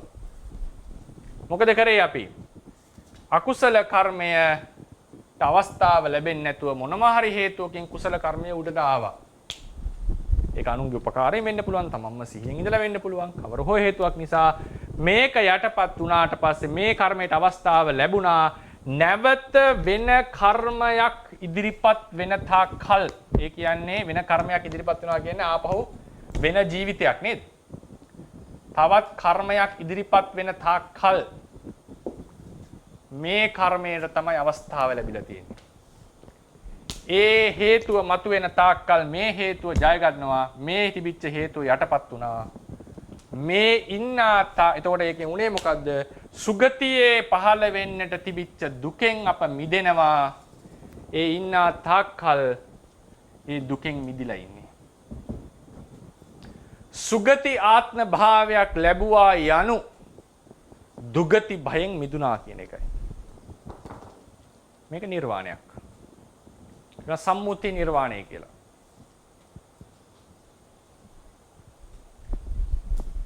ඒක නානා ක්‍රම වලට විස්තර කරනවා. රෝග සම්බන්ධයෙන් නිරෝගීකම. මොකද කය කියන්නේ හැමතිස්සෙම නිර්වාණය විනාශ වෙනකොට දුක වෙන්නට ඕනේ, ප්‍රශ්නයක් තියෙන්නට වෙනවා. ඒකට හේතු තියෙන්නට ඕනේ. තමයි වැදගත්කම. දැන් අපි දුගතිය දුකෙන් මිදෙනවා කියන එක අපිට මේවා කරනකොට ඒකට හේතු තිබුණා අපි ගාව. ඒ හේතු අපි යටපත් කරා. අකුසල හේතු යටපත් කරපු නිසා අර කෙලෙස් වලින් මිදුණා වගේ ඒ කාලේදී දුගති දුකින් මිදුණා. ඒ විදිහට නිරෝගීකම කියන එකත් ඒ විදිහ එකක්. අපේ කය කියලා කියන්නේ රෝගයන්ට ආකරයක්. මොනම හරි ක්‍රමයකින් අපි ඒක පවත්වාගෙන යනවා නම් නිරෝගීකම ඒ කායික දුක්ඛයෙන් අපිට මිදලා ඉන්නට පුළුවන් වෙනවා. ওই විදිහට ඒ සම්මුති නිර්වාණය කියන එක අතිශයින්ම බ්‍රෝඩ්. ඒක নানা විදිහට ආචාර්යවරු විස්තර කරනවා. ප්‍රශ්න අපි නිවෙස්වල ප්‍රශ්න වෙන්නට පුළුවන්, රටවල් වල ප්‍රශ්න වෙන්නට පුළුවන්. මේ හැම එකකින්ම මේ සම්මුති නිර්වාණය කියන එක විස්තර කර හැකියි. අපි අවසන් කරන්නම්. ඒකෙදි අපි හිමිසරේ මේක ඉක්මනට කියවලා ඊට පස්සේ අපි ප්‍රශ්නෝත්තර අවස්ථාව දෙමු. නම්බර 9 සම්මුති නිර්වාණය යනු ලෝකයේ පැමිණෙන්නට ඇත්තා වූ පැමිණ තිබෙන්නා වූ කියලා මම අදහස් කරේ සාමාන්‍යයෙන් පැමිණෙන්නට ඇත්තා වූ දුකක්ම තමයි නිවන කියලා කියන්නේ. නික මිදීම තමයි නිවන කියන්නේ. සාමාන්‍ය විවාහාරයේ දැන් උදාහරණයකට රෝගයක් ඇවිල්ලා තියෙනවා. ඒ රෝගෙන් මිදෙනවා. ඇත්තටම මිදෙනවා කියලා කියන්නේ ඉදිරියට එන්න තිබිච්ච රෝග පීඩාවලින් මිදිච්ච එකනේ. ඒ මොහොත වෙනකන් තිබිච්ච පීඩාවලිට මිදීමක් නැහැනේ. බෙහෙත් අරගෙන සුව කරොත් ඊට පස්සේ එන්න තිබිච්ච රෝග පීඩාවලින් මිදෙනවා කියන්නේ. ඒ නිසායි මේ මම අර විවාහාර නිසා පැමිණෙන්න තිබෙන්නා වූ දුක දැම්මා. පැමිණෙන්න තිබෙන්නා වූ දුක්ඛ භය වේර අවෛර අන්තරායන්ගේ සංසිඳීමයි. ඒක උදාහරණයකට නිබ්බුතානූන සාමාතා නිබ්බුතෝනූන සෝපිතා නිබ්බුතානූන සානාරී යස්සායන් ඉදිසෝපති. යව් බෝසතාණන් වහන්සේ දැකපු වෙලාවේදී කිසා ගෝතමේ කියපු ගාතාව. යෞවන සම්පත්තියෙන්ද රූප සම්පත්තියෙන්ද පුඤ්ඤ සම්පත්තියෙන්ද ප්‍රඥා සම්පත්තියෙන්ද යුක්ත වූ මෙවන් පුත්‍රයෙකු ඇති මවද පියාද මෙවන් ස්වාමියෙකු ඇති බිරිඳද සර්වෝපෝද්‍රවයන් කෙරෙන් මිදී සුවසේ වසන්නාහුය. ඊට පස්සේ අනාදී ගාථාවල දක්වා ඇත්තේ මේ සම්මුති නිර්වාණය. තදංග නිර්වාණය යනු ඒ ක්ලේශයනට ප්‍රතිපක්ෂ කුසල ධර්ම ඇති කර ගැනීම තුලින් ඒ ක්ලේශ ධර්ම සම්බන්ධයෙන් ස්වල්ප කාලයකට වන නිවීමයි. ශාන්ත ස්වභාවයයි. අංගුත්තර නිකායේ තදංග නිර්වාණ සූත්‍රයේ හා මජ්ක්‍ධිම නිකායේ සල්ලේක සූත්‍රයේ මෙම තදංග නිර්වාණය විස්තර වන ඇත. ඒ කුසල ධර්ම වගින් ඒ අකුසල ධර්ම දුරු කිරීම වශයෙන් ලබන නිසා ඒ ධර්මයෙන් අනිත් ධර්ම දුරු කරමින් ලබන නිසා මේට තදංග යන නම විවහාර කරනු ලැබේ. තේන අංගේන නිබ්බාණං තදංග නිබ්බාන. තදංග කියන එකේ තේරුම ඒ අංගෙන් දුරු කරනවා. ඒ නිසා ධානයෙන් ලබන නිවනටත් ධානයෙන් කර ප්‍රහාණයට තදංග ප්‍රහාණය කියන්න පුළුවන්. මොකද ප්‍රථම ධානයෙන් නීවරණ, ဒုတိ ය ධානයෙන් විතර්කය, තෘතිය ධානයෙන් විචාරය. ඒ නිසා ධානයෙන් කරන ප්‍රහාණයට තදංග ප්‍රහාණය කියලා කියන්නට පුළුවන්. විස්කම්බන නිර්වාණය යනු මහග්ගත ධානයන් කරන කොටගෙන දුරින් දුරු කිරීම වශයෙන් ප්‍රහාණය කරනු ලබන ධර්මයන්ගේ නිවීමයි. අංගුත්තර නිකායේ නවක නිපාතෙහි සම්දිට්ඨික නිබ්බාන, පරිනිබ්බාන, තදංග නිබ්බාන, ditta ධම්ම නිබ්බාන යන නම් වලින් හඳුන්වා ඇත්තේ මෙම නිර්වාණයයි. විස්කම්බන ප්‍රහාණය යනුද මේටම නමකි. තදංග නිර්වාණයට තදංග ප්‍රහාණය කියලා කියන්න පුළුවන්. ප්‍රහාණය නිර්වාණය සමානයි. සුත්ත නිපාත අටුවාවෙහි විස්කම්මන ප්‍රහාණය හඳුන්වා ඇත්තේ මෙසේය. යම්පන උපචාර අප්පනා භේදස්ස සමාදිනෝ යාව අත්තනෝ අපරිහාන පවත්ති තාව තේනාභි හතානං නීවරණානං යථාසකං විතක්කාදී පච්චනීක ධම්මානං ච අනුප්පත්ති සංඛාතං. අනුත්පත්තිය ඒක වැදගත් තියෙන්නේ. අනුප්පත්ති සංඛාත කියන්නේ නොයිපදීම. අනුප්පත්ති සංඛාතං පහානං ඒතම් වික්කම්මන පහනං. යම් උපචාර අර්පණා වශයෙන් දෙවදෑරුම් වූ සමාධියක් නොපිරී පවතින තාක්කල් ඒ සමාධිය තුලින් යටපත් කරන ලද නීවරයන්ගේද විතර්කාදී ධානයන්ගේද ප්‍රතිපක්ෂ ධර්මවලද නොයිපදීම නම් වූ ප්‍රහාණය විස්කම්මන ප්‍රහාණය නම් නොයිපදීම කියන එකයි මේ කතා කරන්නේ. මොකද ඉපදෙන්නට තිබිච්ච ධර්මයකේ නොයිපදීමයි මේ කතා කරන්නේ. ඊට විස්තරයට අනුව ඉහළ ධානයන් අධිගමනය කිරීමේදී කරනු ලබන ධානාංග ප්‍රහාණයද විස්කම්මන ප්‍රහාණය බව දතුයි. එබැවින් ධානාංගවල ප්‍රහාණයද විස්කම්මන නිර්වාණය නම් වේ. ඊට පස්සේ සමුච්ඡේද නිර්වාණය යනු ඒ මාර්ග ඥාන වලින් කරනු ලබන මතු නූපදනා පරිදි ක්ලේශයන්ගේ නිර්වශේෂ ප්‍රහාණය. ක්ලේශයන්ගේ සමුච්ඡේද ප්‍රහාණය පරමාර්ථ ධර්මයක් බවද එය බුද්ධ ආදී මහෝත්තමයන් වර්ණනා කරන ලද නිර්වාණයෙන් බවද ඉතිබුත්තක අටුවාවේ යෝ රාගක්ඛයෝති රාගස්ස කීනාකාරෝ අභාවෝ නැති බව අච්ඡන්ත මනුප්පාදෝ අච්ඡන්ත අනුප්පාදේ නිර්වාණයට වචනයක් මේ. අච්ඡන්ත අනුප්පාදෝ යන වැකියෙන් දත යුතුය. නිස්සරණ නිර්වාණය යනු සියලු සංස්කෘත ධර්මයන්ගෙන් මිදීම් සංඛ්‍යාත නිර්වාණ ධාතුවයි. ඒ අනුත්පන්න ක්ලේශයන්ගේ හා අනුත්පන්න ස්කන්ධයන්ගේ නිරෝධයයි. සමුච්ඡේද නිර්වාණය සහ නිස්සරණ නිර්වාණයේ ධර්ම වශයෙන් ගත් කල එකක්මය. ඉතින් අපේ ගරු රේරුකාණී චන්දවිමල ස්වාමීන් වහන්සේගේ පොතෙන් තමයි ගොඩාක් මේ තොරතුරු අරගෙන ලියලා තියෙන්නේ. මොකද ඒ සම්බන්ධයෙන් තොරතුරු දැක්වෙන වෙන පොත් අපිට හොයාගන්නට අමාරුයි. නමුත් පරමාර්ථ දීපණී වගේ පොත්වලත් මේවා සම්බන්ධයෙන් යම් මට්ටමකට කතා කරලා තියෙනවා. ඉතින් ඒ අනුව තමයි මේක සකස් වෙලා තියෙන්නේ.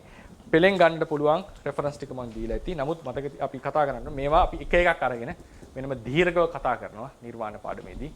අද අපිට අවශ්‍ය වුණේ මේ අසංකත භව, නිර්වාණ භව, විමුක්තිය කියන එක පැහැදිලි කර දීම සඳහා පමණයි. ඒ නිසා අපි දේශනාව අවසන් කරනවා. ප්‍රශ්නෝත්තර සඳහා අවස්ථාව ලබා දෙන්න.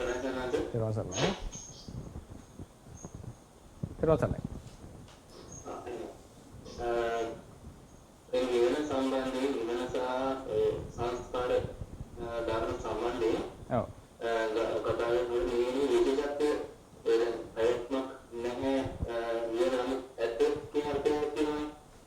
පැවැත්මක් නැහැ කියලා කිව්වේ තිතියක් නැහැ, පරම්පරාව වශයෙන් පැවැත්මක් නැහැ.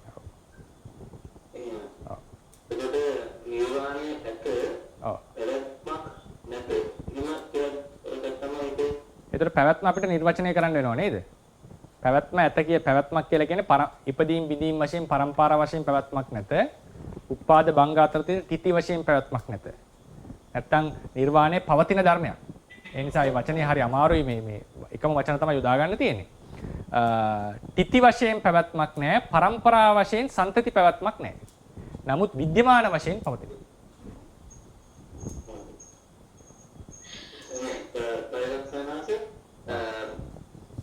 කර්ම විපාකයෙන් කතාවේදී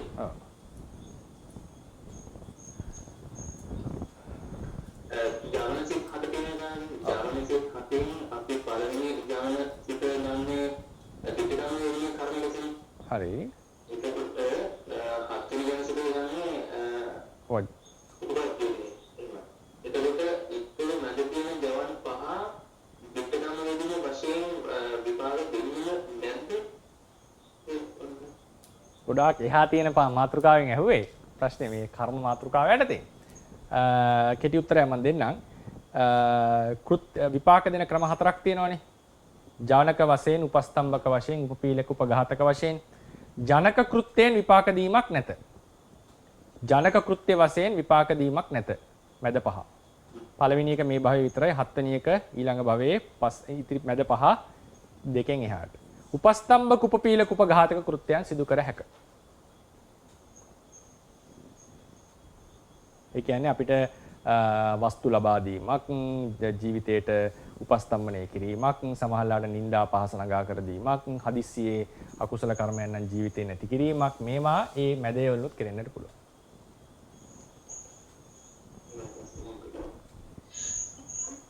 ස්වාමීන් වහන්සේ තේරුම් ගන්නයි. හරියට ස්වාමීන් වහන්සේ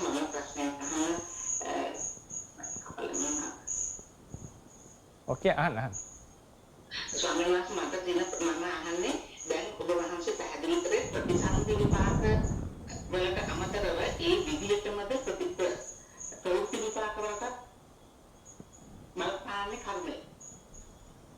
අර කීප විදිහට දැන් කර්මයේ විපාක දීමේදී විවිධ අවස්ථාවල වලදී වහන්සේ පැහැදිලි කරා සංකෘත ධර්ම කොහොමද පැහැදිලි පළ දෙන්නේ කියලා. ඉපදීමද මරණය සහ ඉපදීම සහ මරණය අතර කාලවලදී කර්මයේ පළ දෙන විදිය. ඒක ප්‍රතිසන්දි සහ ප්‍රවෘත්ති විපාක දෙකටම ඒ ක්‍රමයටමද මට ප්‍රශ්නේ තාම පැහැදිලි නෑ මෑනියෝ. ඒ කියන්නේ දැන් මට තේරුණ විදිහට ස්වාමීන් වහන්සේ පැහැදිලි කරේ මෙතෙක් කියලා ප්‍රතිසන්දි විපාක දෙන විදිය කියලා. මේ මෙච්චර පාඩමේ කරේ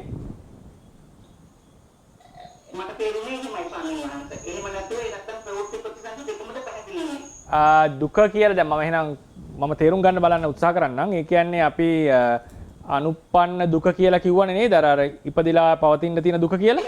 ඉතින් මේ ප්‍රතිසන්දි ප්‍රවෘත්ති ඔක්කොම ගැන තමයි මේ කතා කරන්නේ.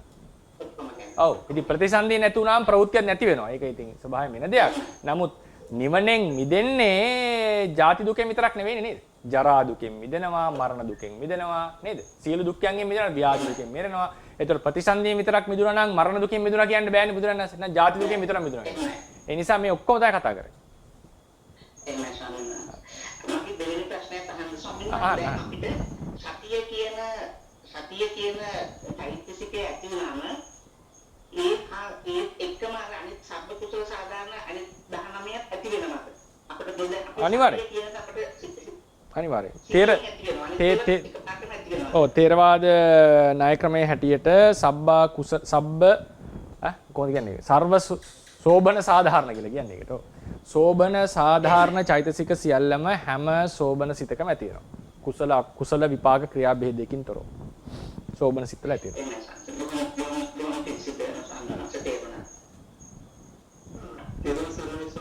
තේරුවන් සරණයි. මේ නම කියලා අපි අහමුද? නම කියලා පොඩ්ඩක් මට ඒතොර ගිහි කෙනෙක්ද කියලා. හරි. හරි. සාමාන්‍ය කර්මය කියලා කියන කුසල අකුසල දෙකම හරි. කෙලස් ප්‍රහාණය කරාම අකුසල නම් නැතිවෙනවා කියලා ඒක කුසල නැතිවෙනවා කියලා පොඩ්ඩක් විස්තර කරන්න. කොහොමද?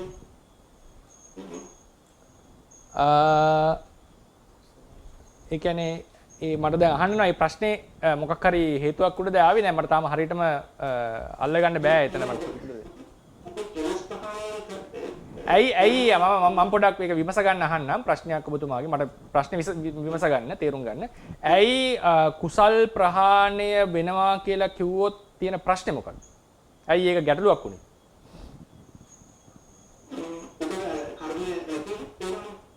ඔව් දැන් කර්මය කියලා ගත්තම උප්පත්තිය දෙන්නේ කර්මය නිසානේ. එතකොට සුගති උප්පත්තියක් වේවා දුගති උප්පත්තියක් වේවා ඔක්කොම දුකයිනේ නේද? ඔක්කොම දුකයි. එතකොට සම්පූර්ණ දුකෙන් මිදෙන්න ඕන නම් කුසල කර්ම සහ අකුසල කර්ම කියන දෙකෙන්ම අපි මිදෙන්න ඕනේ නේද? ඔව්. ඉතින් ඒ නිසා තමයි අපි කියන්නේ කුසල අකුසල දෙකෙන්ම තමයි මිදෙන්නේ. මට හිතෙන්නේ මහත්මයාට එන්න ඇත්තේ දැන් අපි හිතමුකෝ ආර්ය භාවයටපත් වෙනකොට කුසලයෙන් මිදෙනවා කියන ප්‍රශ්නේ, ඒ කියන්නේ ආර්ය වෙනවා කියන්නේ තව හොඳ වෙනවා කියන එක නේද? ඒතර හොඳ වෙනකොට කුසලයෙන් මිදෙනවා ඒක ගැලපෙන්නේ නැහැ වගේද ප්‍රශ්නේ ආවේ හිතට? හරි. ඒතර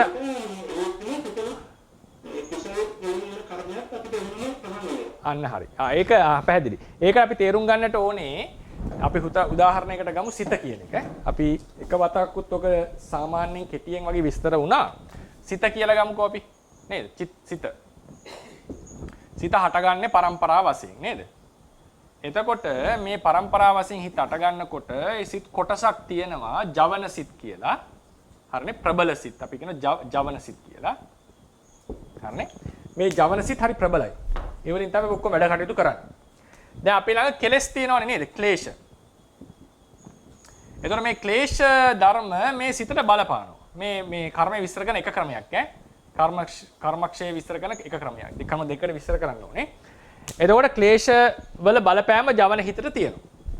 බැරි වෙලා හරි මේ ජවන ඒ කියන්නේ මේක නිසා අතිරේක වේගයක් එනවා ජවන හිතට. විශේෂයෙන් මෝහය නිසා අතිරේක වේගයක් එනවා. ඒ වේග ගතිය ආවේ කෙලස් තිබිච්ච නිසා. නිකන් ඒක හිතට දැනිලා වැදෙනවා. ඒ කියන්නේ උදාහරණයකට අපි ගමු. දැන් අපි හිතමුකෝ මේ කුඩා කාලේ එහෙම යම් සිද්ධි වලට මුහුණ දුන්නොත්. සමහරලාවට මේ වැඩිහිටි වෙලත් ඒ ගති ලක්ෂණ තියෙනවනේ. දැන් බය වෙච්ච කෙනෙක් එහෙම හිතන්න පොඩි කාලේ ලොකුවට බය වෙච්ච කෙනෙක් අසාමාන්‍ය ගති පැවතුම් පෙන්වන්න කරනවා නේද? සමහර සිදුවීම් වලදී. දැන් මනෝවෛද්‍ය විශේෂඥයෙක් ඇවිල්ලා ඒක විශ්ලේෂණය කරලා ඒ බය නැති කරාට පස්සේ ඒ පැවතුම් නැති වෙනවා. ඒක යාට තේරෙන්නේ නැහැ. ඒක ස්වභාවයෙන්ම වෙන දෙයක්. හේතුව අර බය. ඒ වගේ අපේ ළඟ තියෙනවා මේ ස්කන්ධ సంతානයේ කෙරෙහි ලොකු අනවබෝධයක්. අර බය තියෙනවා වගේ පොඩි ළමයාට. අනවබෝධයක්. ඒ නිසා අපිට නොදැනුවත්වම මේ මෝහය අපේ චිත්තසංතානට බලපාලා අපි කරන කර්ම අපි කරන අපේ ක්‍රියාකාරකම් ටිකක් වෙනස් වෙනවා. කාට සාපේක්ෂවද? මෝහය නැති කෙනාට සාපේක්ෂව. රහතන් වහන්සේගේ ක්‍රියාවලට වඩා අධික ගතියක් දැන් උදාහරණ හිතන්න අපි සමහරලාවට අපේ හිතේ දැන් ප්‍රශ්නයක් එහෙම තියෙනකොට අපි තේරෙනව නේද අපි කරන වැඩ වෙනස්, අපි බඩුවක් ගන්න විදිහ වෙනස්, අපි යන විදිහ වෙනස් නේද? බටන් ඉන්න එකට නම් මොකක් හරි හිතේ ප්‍රශ්නකින් තමයි වැඩ කරන්නේ. ඇහි පිල්ලම් ගහන ක්‍රමය වෙනස් නේද? ඒ ඔක්කොම ටිකක් ඒක බලපානවා අපේ චිත්තසංතතියට. ඉතින් ඒ වගේ ඒ කෙලෙස් වල බලපෑම කියන එක චිත්තසංතතියට දැනෙනවා. චිත්තසංතතිය ඉබේම වෙනස් වෙනවා ඒකට.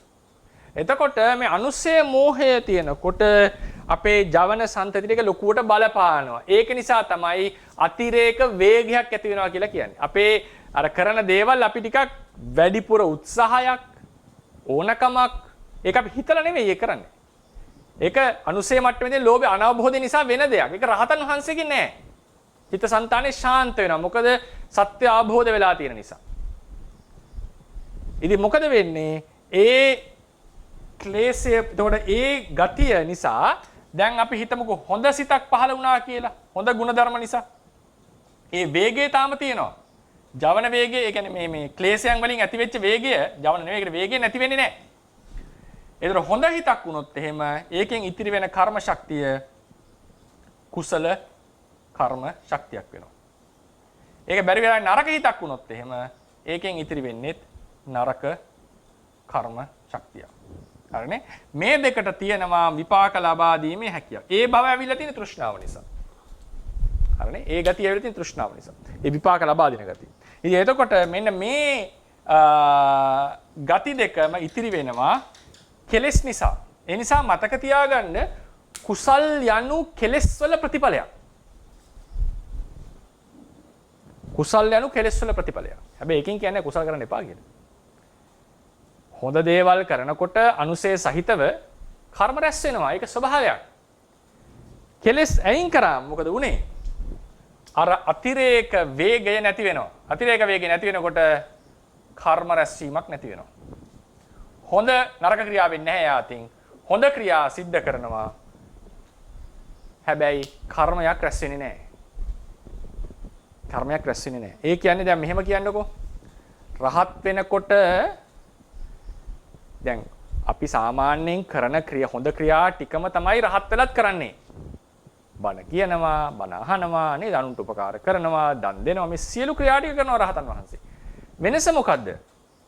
වෙනස වෙලා තියෙන්නේ ඒ ක්‍රියාවලින් ශක්තියක් රැස් වෙන. ඇයි රැස් වෙන්නේ නැත්තේ? මෝහය නැති නිසා. අනුසය මෝහය නැති නිසා.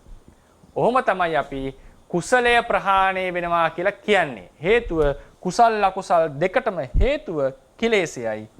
ඒ කෙලෙසය නැති කරාම කුසල අකුසල රැස් වෙන්නේ නැහැ. ඒ කියන්නේ ඇත්තටම කිව්වොත් සිත හඳුන්වන්නට තියෙන හොඳම ක්‍රමය තමයි ක්‍රියාසිත කියන එක. ක්‍රියාසිත තමයි මේ හැමතැනම තියෙන්නේ. ක්‍රියාසිත කියන එකේ තේරුම ක්‍රියාවක් සිද්ධ කරනවා හැම සිතකින්ම.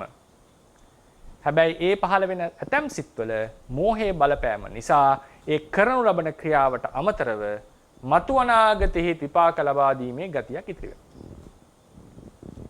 එතකොට ඒ ගතිය සම්පූර්ණයෙන් නැති වෙනවා. ඒක ඇති වෙන්නේ කෙලෙස් නිසා. කෙලෙස් නැතුණාම ඒ ගති දෙකම නැති වෙලා යනවා.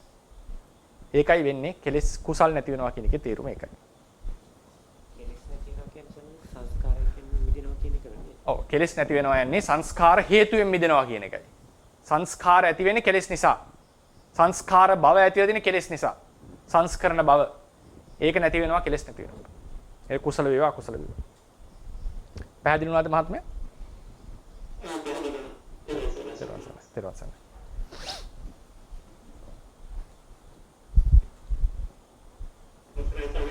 තෙරුවන් සරණයි. හරි.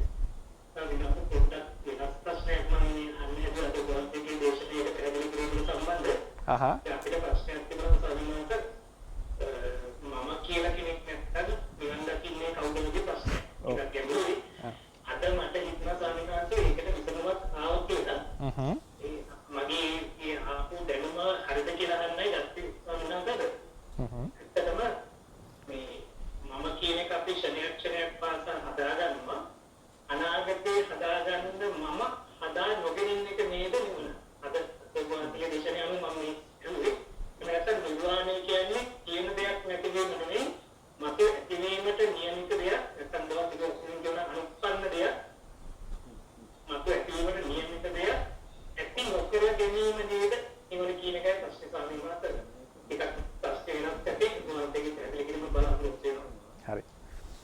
ඒකේ අපි ප්‍රශ්නේ ඉස්සෙල්ලාම විසඳගමු. ප්‍රශ්නේ අපි තව ටිකක් ක්ලියර් කරගන්න ඕනේ ප්‍රශ්නේ.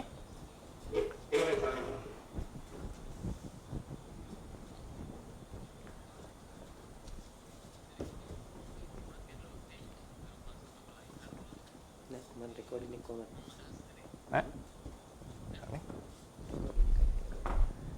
එතකොට දැන් අපි ඒ ඩයග්‍රෑම් එකට මෙමු. නේද? ඒක රෙකෝඩ් කරන්න.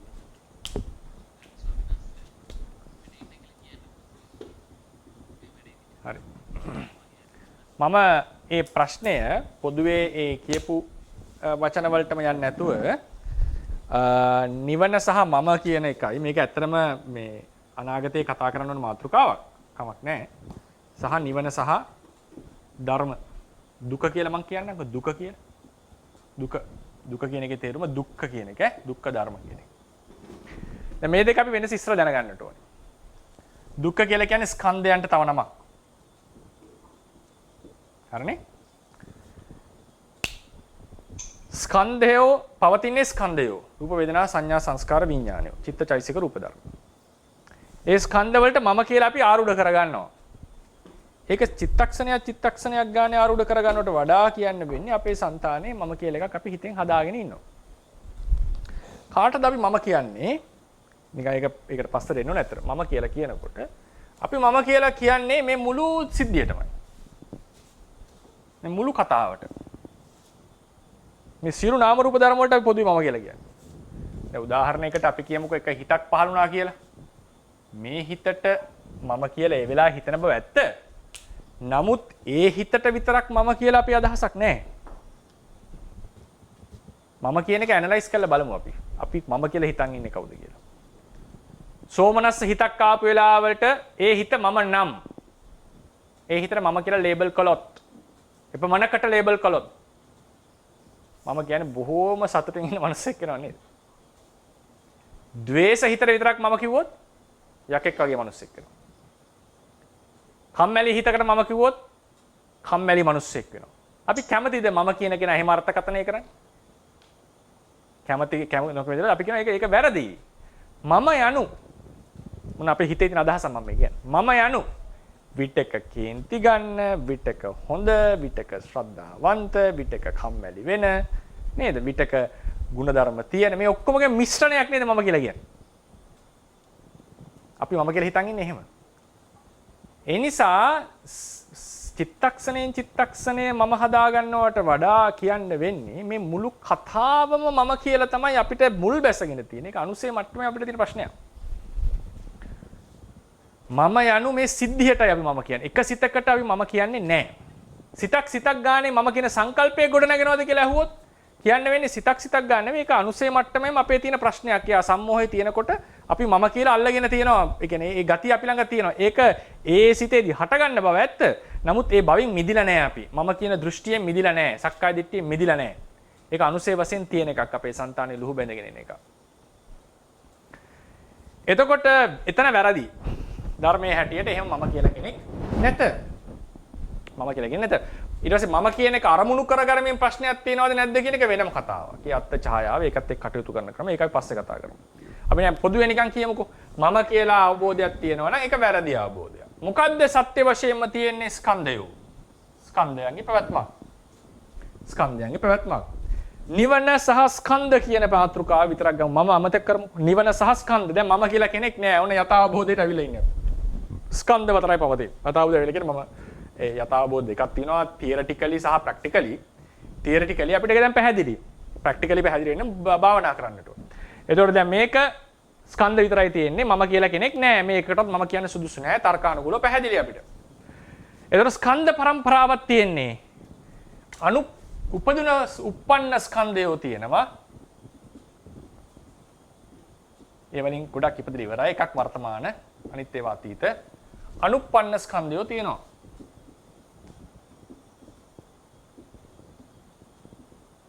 අනුප්පන්න ස්කන්ධයෝ තියෙනවා. එතකොට කෙලස් කැපීම තුර ක්ලේශයන් දුරු කරනකොට මාර්ග සිතෙන් අනුප්පන්න ස්කන්ධයෝ දුරු වෙනවා. අනුප්පන්න ස්කන්ධයෝ දුරු වෙනවා. ඕක තමයි පරමාර්ථ වශයෙන් නිවන යනු උපදින්නට තිබිච්ච ස්කන්ධයන්ගේ නිරෝධය. මම කියලා කෙනෙක් නැහැ. හේතුව මෙතනත් මම නැත්තම් නිවනත් එක්ක මම එක්කෙනෙක් අබුදුවෙන් එන්න බෑනේ. නේද? මේ දුක යනුත් ස්කන්ධ පහක පැවැත්ම නම් නිවන් සැප විඳින කෙනෙක් ඉන්න බෑ. ඉතින් නිවනට කියලා නිවන යනු ඒ අනුප්පන්න අනාත්ම ස්කන්ධයන්ගේ නිරෝධයයි. එදා පළවෙනිම නිර්වචනය. හරිනේ? පළවෙනිම නිර්වචනය. නිර්වචනය යනු අනාත්ම වෙච්ච ස්කන්ධයන්ගේ නිරෝධයයි. ඒකනේ අනිත් පැත්තට ප්‍රශ්නේ අහන්නේ. තථාගතයන් වහන්සේ අර දේශනාව වෙනවනේ. චෝදනාවක් කරනවා. සතෝ සන්තස්ස සත්තස්ස උච්ඡේදං. ඒ කියන්නේ විද්‍යමාන වෙන සත්වෙක් නැති කරනවා බුදුරණන්. ප්‍රශ්නේ ඉන්නේ මට මොකද වෙන්නේ නිවන් දැක්කම කියන ප්‍රශ්නේ අපිට එන්නේ. ඒකට උත්තරේ මොකද්ද? නිවනෙන් වෙන්න මට මොනවත් වෙන්න දෙයක් නැහැ. මේ වෙලාවෙත් මමක් නැහැ. ඉතින් 아무තු නිවනෙන් නැති වෙන්න මමෙක් නැහැ. ඔක තමයි උත්තරේ. නිවනෙන් නැති වෙන්න කෙනෙක් නැහැ. ඇත්තටම ජීවත් වෙලා ඉන්න කොටත් පවතින ස්කන්ධ ටිකක්. ඒ ස්කන්ධ ටික මම කියලා හිතාගත්ත එක අපේ අවුල. හරිනේ? මේ මුලාව අයින් කරගලා බලන්න නිකම්ම මේ ස්කන්ධ ටික නිරෝධයක් තියෙනවා. එතකොට මේකේ ප්‍රයෝජනය මොකක්ද කියලා කෙනෙක් අහුවොත්, ඇයි නිවන් දකින්න එකේ ප්‍රයෝජනය? එතනට එන්න තියෙන උත්තරේ තමයි මේක ස්කන්ධ ටිකක් වුණාට අපි හිතා ගන්නවා මම කියලා. කමක් නැහැ නේ ස්වාමීන් වහන්සේ ඊළඟ ජීවිතේ මම නෙවෙයි නෑ ඊළඟ ජීවිතේ ඔය විදිහටම හිතා ගන්නවා. ඔය ප්‍රශ්නේ මම අහුවොත් ප්‍රශ්නේ එනකොට ඊළඟ ජීවිතේ මම නෙවෙයි නම් ප්‍රශ්නයක් නැහැ නේ. ඉතින් මොකද්ද ප්‍රශ්නේ කියලා අහුවොත්. ඔය කතාවම අපි කියන්නේ නැති නේද කලින් ජීවිතේට?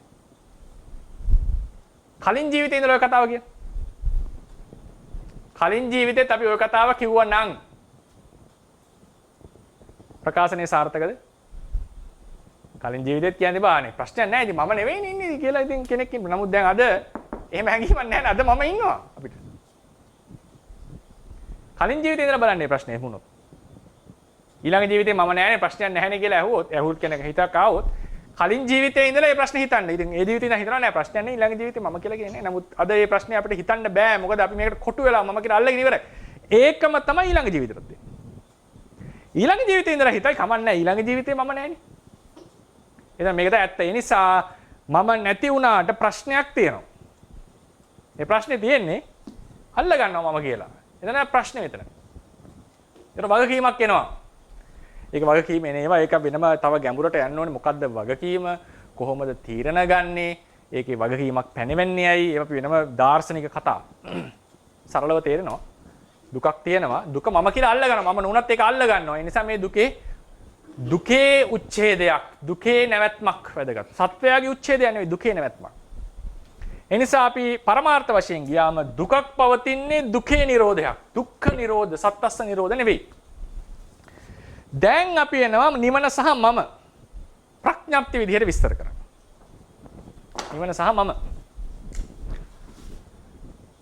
මේක තමයි අනුප්පන්න ස්කන්ධයෝ.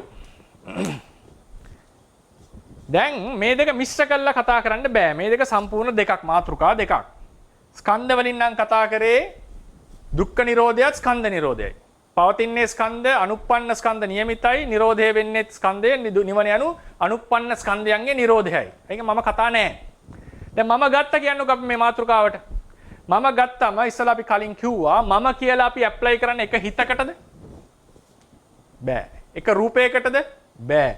මුළු පරම්පරාවට. මතක තියාගන්න අපේ හිත යන්නේ කොහොමද?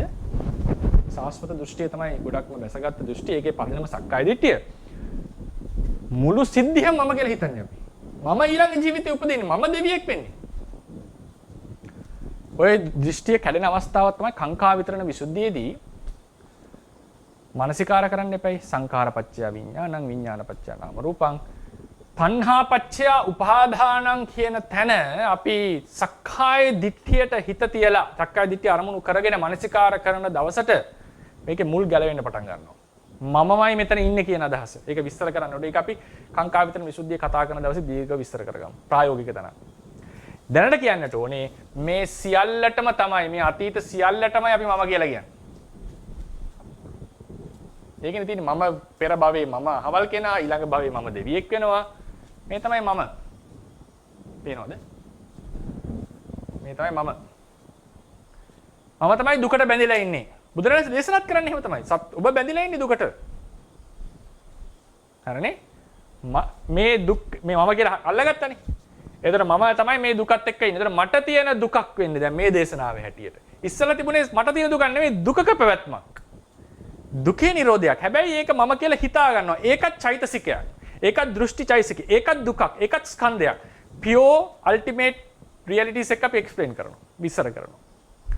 එතකොට සම්මුතිය බැහැර කරලා විස්තර කරනවා. දැන් සම්මුතියට ආවට පස්සේ මේ සියලු දුක මට අයිති.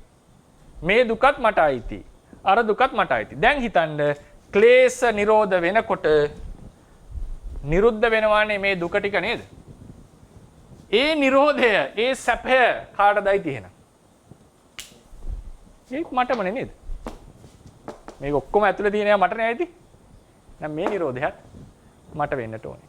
ඒ නිසා පුද්ගල ප්‍රතිබද්ධව නිවන විස්තර කිරීම එකක්, ස්කන්ධ ප්‍රතිබද්ධව නිවන විස්තර කිරීම එකක්. මේ දෙක මිශ්‍ර කරන්නට එපා. මේ දෙක දේශනා ක්‍රම දෙකක්. මම හිතනවා පැහැදිලි වෙන්නට ඇති කියලා.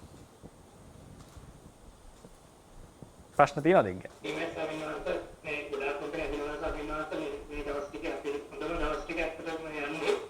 ඒ අතරින් වඩාත් හොඳම දවස් අද කියලා ස්වාමීන් වහන්සේ දේවකේට උතුම් චතුරාර්ය සත්‍යම ප්‍රමාදීවම බෝධිවා කියලා ප්‍රාර්ථනා කරනවා. සාදු සාදු සාදු. බොහොමත් අපි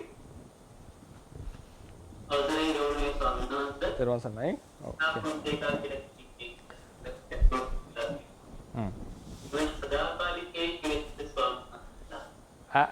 නිවන සදාකාලිකයි කියලා කිව හැකිද කියලා අහන්නේ නේද? ඔව් නිවන සදාකාලිකයි. නිවනේ ආරම්භයක් නැත. නිවනේ අවසානයක් නැත. නිවන යනු උපදින්නට තියෙනා වූ ස්කන්ධවල නිරෝධයක්. ඒක බුදුරජාණන් වහන්සේ දේශනා කරන අත්ති භික්ඛවේ නිබ්බානං අජාතං අභූතං අකතං අසංකතං ඊට පස්සේ අච්චුතං මේක චුත වීම මේකෙන් චුත වීමක් නැත ඒකෙන් නැති වීමක් නැත අජරං මේකේ දිරීමක් නැත මේ සියලු වචන වලින් විස්තර කරනවා. ඒක උන්වහන්සේ දැන් බෝසත් අවදියේ තේරුම් ගත්ත ක්‍රමය ගැන හිතන්නකෝ. අහලා තියෙනවද දීපංකර කතාව පාදමූලයේ සුමේධ තාපසී. මේ කතාව සම්පූර්ණයෙන් අහලා තියෙන අය දන්නවා.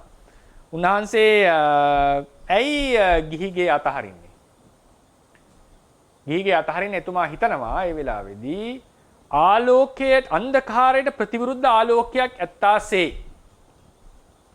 උෂ්ණයට ප්‍රතිවිරුද්ධ සීතක් ඇත්තාසේ රෝගයන්ට ප්‍රතිවිරුද්ධ නිරෝගකමක් ලෝකයේ ඇත්තාසේ මේ නැවත නැවත ඉපදීම් සංඛ්‍යාත භව දුකට සාපේක්ෂව විභවයක් තිබිය යුතුයි. විභවයක් තිබිය යුතුයි. මේක තමයි උපකල්පනය. සහ ඒක හරි ලක්ෂණ තර්කණයක්. ඔය වගේ තර්කණයක් සාමාන්‍යයෙන් උපදින්නේ සාමාන්‍ය පුද්ගලයෝ දෙකොටසකට. පසේ බුදු වෙන්න යන අයයි බුදු වෙන්නට යන අයයි. තනියම ධර්මය අවබෝධ. ඒ බෝසත් අවදීත් කලාත් ඉන්නට පුළුවන් ඒ වගේ අදහසක්. හැබැයි තාම අනුමාන වශයෙන්. ඒ අනුමානයේ ගෙස් එක හරියටම හරි. ඒක තමයි එතන තියෙන වැදගත්කම. අවසාන ආත්ම භාවයේදී ඒක ප්‍රත්‍යක්ෂ කරගන්නවා දෙගොල්ලන්ම. කලින් ඒ උන්වහන්සේලාට හිතෙනවා මෙහෙම අනුමානයකින් තමයි මේක තේරුම් ගන්න. එතකොට බලන්න ඒකෙදී අපි උදාහරණයකට ගමු. දැන් ආලෝක අන්ධකාර දෙක ගත්තොත් ඒ උපමාවක් විතරයි. මේක සියල්ලෙන් සියල්ල ගලපන්නට යන්න එපා. දැන් මෙහෙම උදාහරණයක් ගමුකෝ අපි. ස්කන්ධයෝ කියනවා ඇති වෙනවා නැති වෙනවා. අපි කියන්නේ ස්කන්ධයන්ගේ තියෙන ආරම්භයක්. මේ බෝඩ් එකේ බැලුවම තේරෙනවා අපි දැන් ස්කන්ධ අඳින ක්‍රමයට බලන්නකො. මෙහෙම නෙවෙයි ස්කන්ධ පවතින්නේ. මේ ගන්න ගන්නට අපි කරන ක්‍රමයක්. උපාද වය. ඒ ස්කන්ධයක් ඩිලිමිටඩ්. ඒකේ තියෙනවා මේ limitations. ඒකේ තියෙනවා සීමාමායි නේද? ඒක ධර්ම. මුලින්ම විස්තර කරේ ඒක ධර්ම. ඒකට ප්‍රතිවිරුද්ධ වෙනකොට ඒකේ ප්‍රතිවිරුද්ධ ගති ටික ඊට සම්පූර්ණ වෙනස්. ඒක සම්පූර්ණ වෙනස්. ඒකේ ආරම්භයක් අවසානයක් නැත. ඒක සහජාත ධර්ම සමග හටගන්නේ නැත. ඒකේ ජරා මරණ නැත. ඒක වෙනම ධර්මයක්. ඒකේ සම්පූර්ණ ප්‍රතිවිරුද්ධ ලක්ෂණ තියෙන්නේ. උපාදේ සහ භංගයට ප්‍රතිවිරුද්ධ ධර්මයක් වෙන්න ඕන නම් සම්පූර්ණ විරුද්ධ නම් උපාද භංග නැති දෙයක් වෙන්නට ඕනේ. නේද? උපාදේ භංගයට ජීවිතය කියන භවයට ප්‍රතිවිරුද්ධ ජීවිතය කියන ඉපදෙනවා මැරෙනවා. ඒකනේ ජීවිතේ ප්‍රශ්නේ. ජීවිතේ මැරෙන්නේ නැත්නම් ප්‍රශ්නයක් නැහැ.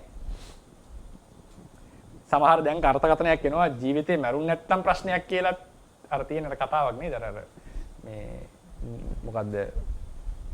සදාකාලික වෙන රජුරු සදාකාලික ඵල හොයාගෙන යනවනේ කතා ප්‍රවෘත්තිය. ඒ කෑවම සදාකාලික වෙනවා කියලා කියනවා. ඒ ගෙඩි ටික කෑවම. ගිහිල්ලා ඉතින් කොහොම හරි සේනාවත් එක්කම ගිහිල්ලා ඒ ගහ හොයාගන්නවා. රජුරවන්ට තමයි කන්න ඕනේ. හැබැයි ඒ ගහ ගාව කපුටෙක් ඉන්නවා. ඒ ගහ ගෙඩිය කන්නේ නැති කපුටා කියනවා මේ කතා ප්‍රවෘත්තියක්. නිකන් මේ කතාවක්. මේ කතාවක් තියෙන්නේ. ඕක මමත් ඕක ගෙඩිය කෑවා. දැන් මම ලොකු ප්‍රශ්නයක් ඉන්නේ මට මැරෙන්න ඕනේ. මොකද මගේ ඥාති මිත්‍රයෝ ඔක්කොම දැන් මැරිලා ගිහිල්ලා. දැන් මට මේක එපා වෙලා තියෙන්නේ කියලා කිව්වා. එතකොට මේ ඊට පස්සේ රජුරෝ ඊට පස්සේ කල්පනා කරනවා ඇත්ත දැන් මගේ බුනුපුරෝ මිනිබුරුපුරෝ මොකද වයසට යන්න ජෙනරේෂන් වෙනස් නේ. ඊට පස්සේ කතා කරන්න කටයුතු කරන්න බෑනේ. පොඩි ළමයි එක්ක එහෙම ගොඩාක් වයසට ගියාම ඉන්න අමාරුයිනේ. ඒක පුරතල් කරන්න පුළුවන්. නමුත් අපි ඇසුරු කරන වයස් මට්ටමක් තියෙනවනේ. අපේ චින්තන වෙනස් වෙනවනේ. දැන් සදාකාලික මිනිහෙක් ඉන්නවනේ. ඒ මිනිහා මෙන්නම චින්තන ගොඩකට එන්නේ. අන්තිමට යත් අනිත් ජෙනරේෂන් එකේ ඉන්න බැරි වෙනවා. ඒ නිසා මේ අන්තිමට යා ඒක කණ එක අතහරිනවා. ඒ නිසා සදාකාලික ආත්මයත් දැන් හිතන්න වෙනවා අපි දාර්ශනිකව ඒක ඔක්කොමලා සදාකාලික ඉන්නවනම් හරි. මුළු ජෙනරේෂන් එකම සදාකාලිකව ඉන්නවා නම් ඔන්න අර්ථයක් පේනවා. නමුත් Taman විතරක් සදාකාලික වුණොත් ඒක ලොකු ප්‍රශ්නයක් වෙනවා ජීවිතේට. හරි කෙසේ වෙතත් ජීවිතය සදාකාලික නොවීම තමයි ප්‍රශ්නේ තියෙන්නේ. උපාද මරණ කියන දෙකෙන් සිඳිච්ච නිසා. එහෙනම් ඒකට ප්‍රතිවිරුද්ධ දෙයක් නම් උපාද භංග දෙකෙන් තොර වෙච්ච දෙයක් වෙන්නට ඕනේ. ඒක සදාකාලික දෙයක් විය යුතුයි. ඒක නිකන් උපමාව මෙහෙම තේරුම් ගන්නකො. මේක උපමාවක් විතරයි. දැන් ඔන්න ලොකු අපි හිතමු හඬක් එනවා කියලා. මෝටරයක හඬක් කියලා හිතන්න. ටක් ටක් ටක් ටක් ගාලා දිගින් දිගට මේ හඬ යනවා. මේ හැම හඬක්ම ආරම්භයක් අවසානයක් තියෙනවා. ටක් ටක් ටක් ගාලා හඬවල් නෙදී වෙන හඬවල්. මේ හඬවල් ටික දිගින් දිගට යනවා. හරිනේ? එක පාට මේ හඬ නතර වෙනවා හඬ පරම්පරාව. එතකොට එනවා නිහඬියාව කියලා එකක්. මොකද හිතන්නේ? නිහඬියාව පටන් ගත්තේ හඬ නතර වීම නිසාද? නිහඬියාව පැවතුණා හඬ නිසා ආවරණය වුණාද?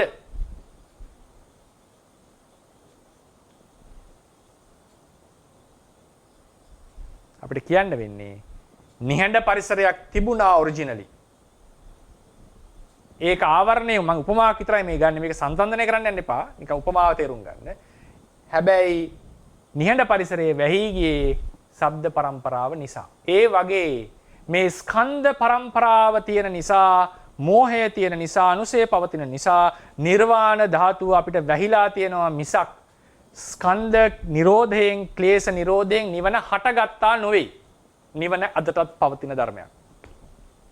නිවන අපිට වැහිලා තියෙන්නේ කෙලෙස් නිසා. කෙලෙස් කපනකොට නිවන මතුවීමක් තමයි, ප්‍රකට වීමක් තමයි සිද්ධ වෙන්නේ. ඒක තමයි රේරුකාණේ ස්වාමීන් වහන්සේ උපමාව දැක්ුවේ. මේසයක් රෙද්දකින් වහලා තියෙනකොට රෙද්ද අයින් කරාම මේසෙ මතුවෙන්න වගේ තමයි මේ සිද්ධියේදී නිර්වාණ ධාතුව අපට ප්‍රකට වීම, මතුවීම සිද්ධ වෙනවා. ඒ නිසා මේ නිර්වාණ ධාතුව සංසාරයේ ආරම්භයක් නැත. ඒක ථේරවාදයේ තියෙන ඊටාම වැදගත් මූලිකම સિદ્ધාන්තයක්. සංසාරයේ ආරම්භයක් තිබුණොත් ඒකත් මම මතක් කරන්න පස්සේ දවසක කතා කරමු. සංසාරයේ ආරම්භයක් තිබුණොත් ථේරවාද බුදු සමය සම්පූර්ණයෙන් බිඳ වැටෙනවා. සමහරට හිතෙන්න පුළුවන් මුලක් තියෙනවා ඒක හොයන්න කිව්වේ නෑ. ඒක මුලක් තිබුණොත් තේරවාද බුදු සමයක් නැහැ. නිවන කියන එකේ වැදගත්කමක් නැති වෙනවා. මුළු බුද්ධ ශාසනයම විස්තර කරගන්න බැරුව නිරර්ථක ධර්මයක් බවට පත් වෙනවා. සංසාරයේ මුලක් කියන එකක් අපි ප්‍රකාශ කරමු. සංසාරයේ මුලක් තියෙනවා හොයන්න එපා කිව්වා නෙවෙයි. සංසාරයේ මුලක් තියෙනවා පේන්නේ නැහැ නෙවෙයි. සංසාරයේ මුලක් නැත. ඒ නිසයි මුලක් නැත කියලා කිව්වේ. ඉතින් ඒ නිසා ඒ වගේ යම්තා කියන්නේ සංසාරයේ බඳුවම නිර්වාණ ධාතුවත් ඊට සාපේක්ෂව කියන්නේ එහා සමානවම අගක් මුලක් නැතුව පවතිනා වූ ධර්ම විෂයක්. ඒක අපි පස්සේ වෙලාවක හිමින්සරේ කතා කරගමු. විශේෂයෙන් ඔක් කතා කරන්නේ හේතුඵල සම්බන්ධයටසේ සහ විදර්ශනා භාවනාව විස්තර කරනකොට අනිවාර්යයෙන් පැමිණිය යුතු අවබෝධයක්. අනිවාර්යයි. ඒකේ මේ එනවද නැද්ද කතා නෙවෙයි. අනිවාර්යයෙන් පැවතිය යුතු අවබෝධයක් කාංකා විතරන විසුද්ධි අවස්ථාවේ තමයි මේ ප්‍රශ්නය සැබවින්ම निराකරණය කරගන්න යෝග්‍යයි. ඉතින් ඒ නිසා නිවනේ මුලක් නැහැ කියන එක නිවන සදාකාලික ධර්මයක් කියන එක තමයි කියන්නට වෙන්නේ. ඒ පවතින ස්ටේට් එක ඒකේ ආරම්භ අවසාන නැහැ. ඒක විනාශ වෙන දෙයක් නෙවෙයි.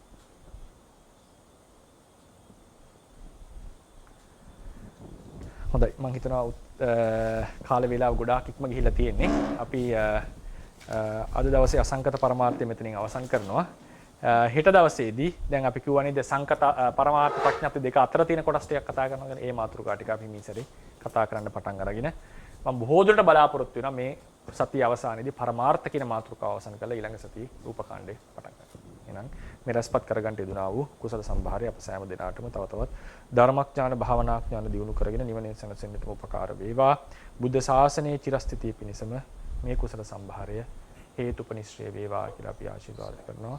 ඒ වගේම විශේෂයෙන් මතක් කරන්නට ඕනේ අපි කලින් දවසේ මතක් කළා මේ Zoom account එකට ස්පොන්සර් කරන ඒ දායකාව සහ ඒගේ මවතුමිය අසනීප ගානේ පසු වුණා කියලා. ඉතින් අපිට අසන්නට ලැබුණා මීට දවස් දෙකකට කලින් එතුමියගේ මව අවාසනාවන්ත ලෙස ඒ COVID-19 රෝගයෙන් මිය පරලෝකියා. ඉතින් අපි සියලු දෙනාම මේ සියලු ධර්ම කටයුතු සිද්ධ කරන්නේ ඔවුන් විසින් ඒ කරන දායකත්වය නිසා. ඉතින් අපේ සියලු පුණ්‍ය කර්මයන් ඒ මෞතුමියට අපි අනුමෝදන් කරනවා. ඉන්නා වූ තැනකින් ඇය සැපවත් වේවා. දුකටපත් වී තිබේ නම් දුකෙන් අත මිදේවා. සැපයටපත් වී තිබේ නම් සැපයෙන් අභිවර්ධනය වේවා. සසර වසනාතුරාවටම කල්යාණ මිත්‍ර ආශ්‍රය ලබා නිවන් වූ රෝගාබාධයන්ට මේ දරුණු රෝගාබාධයන්ට භාජනය නොවි සුවසේ සසර ගමන සැරිසරලා ඉක්මනින්ම මේ භයංකාර සසරෙන් ඈතර වෙන්නට අපි සියලු දෙනාම එතුමියට අපේ පුණ්‍යානුමෝදනාවත් සිද්ධ කරමු. බුද්ධ ශාසනං චිරන් තිට්ඨතු බුද්ධ ශාසනං චිරන් තිට්ඨතු බුද්ධ ශාසනං චිරන් තිට්ඨතු සාදු සාදු සාදු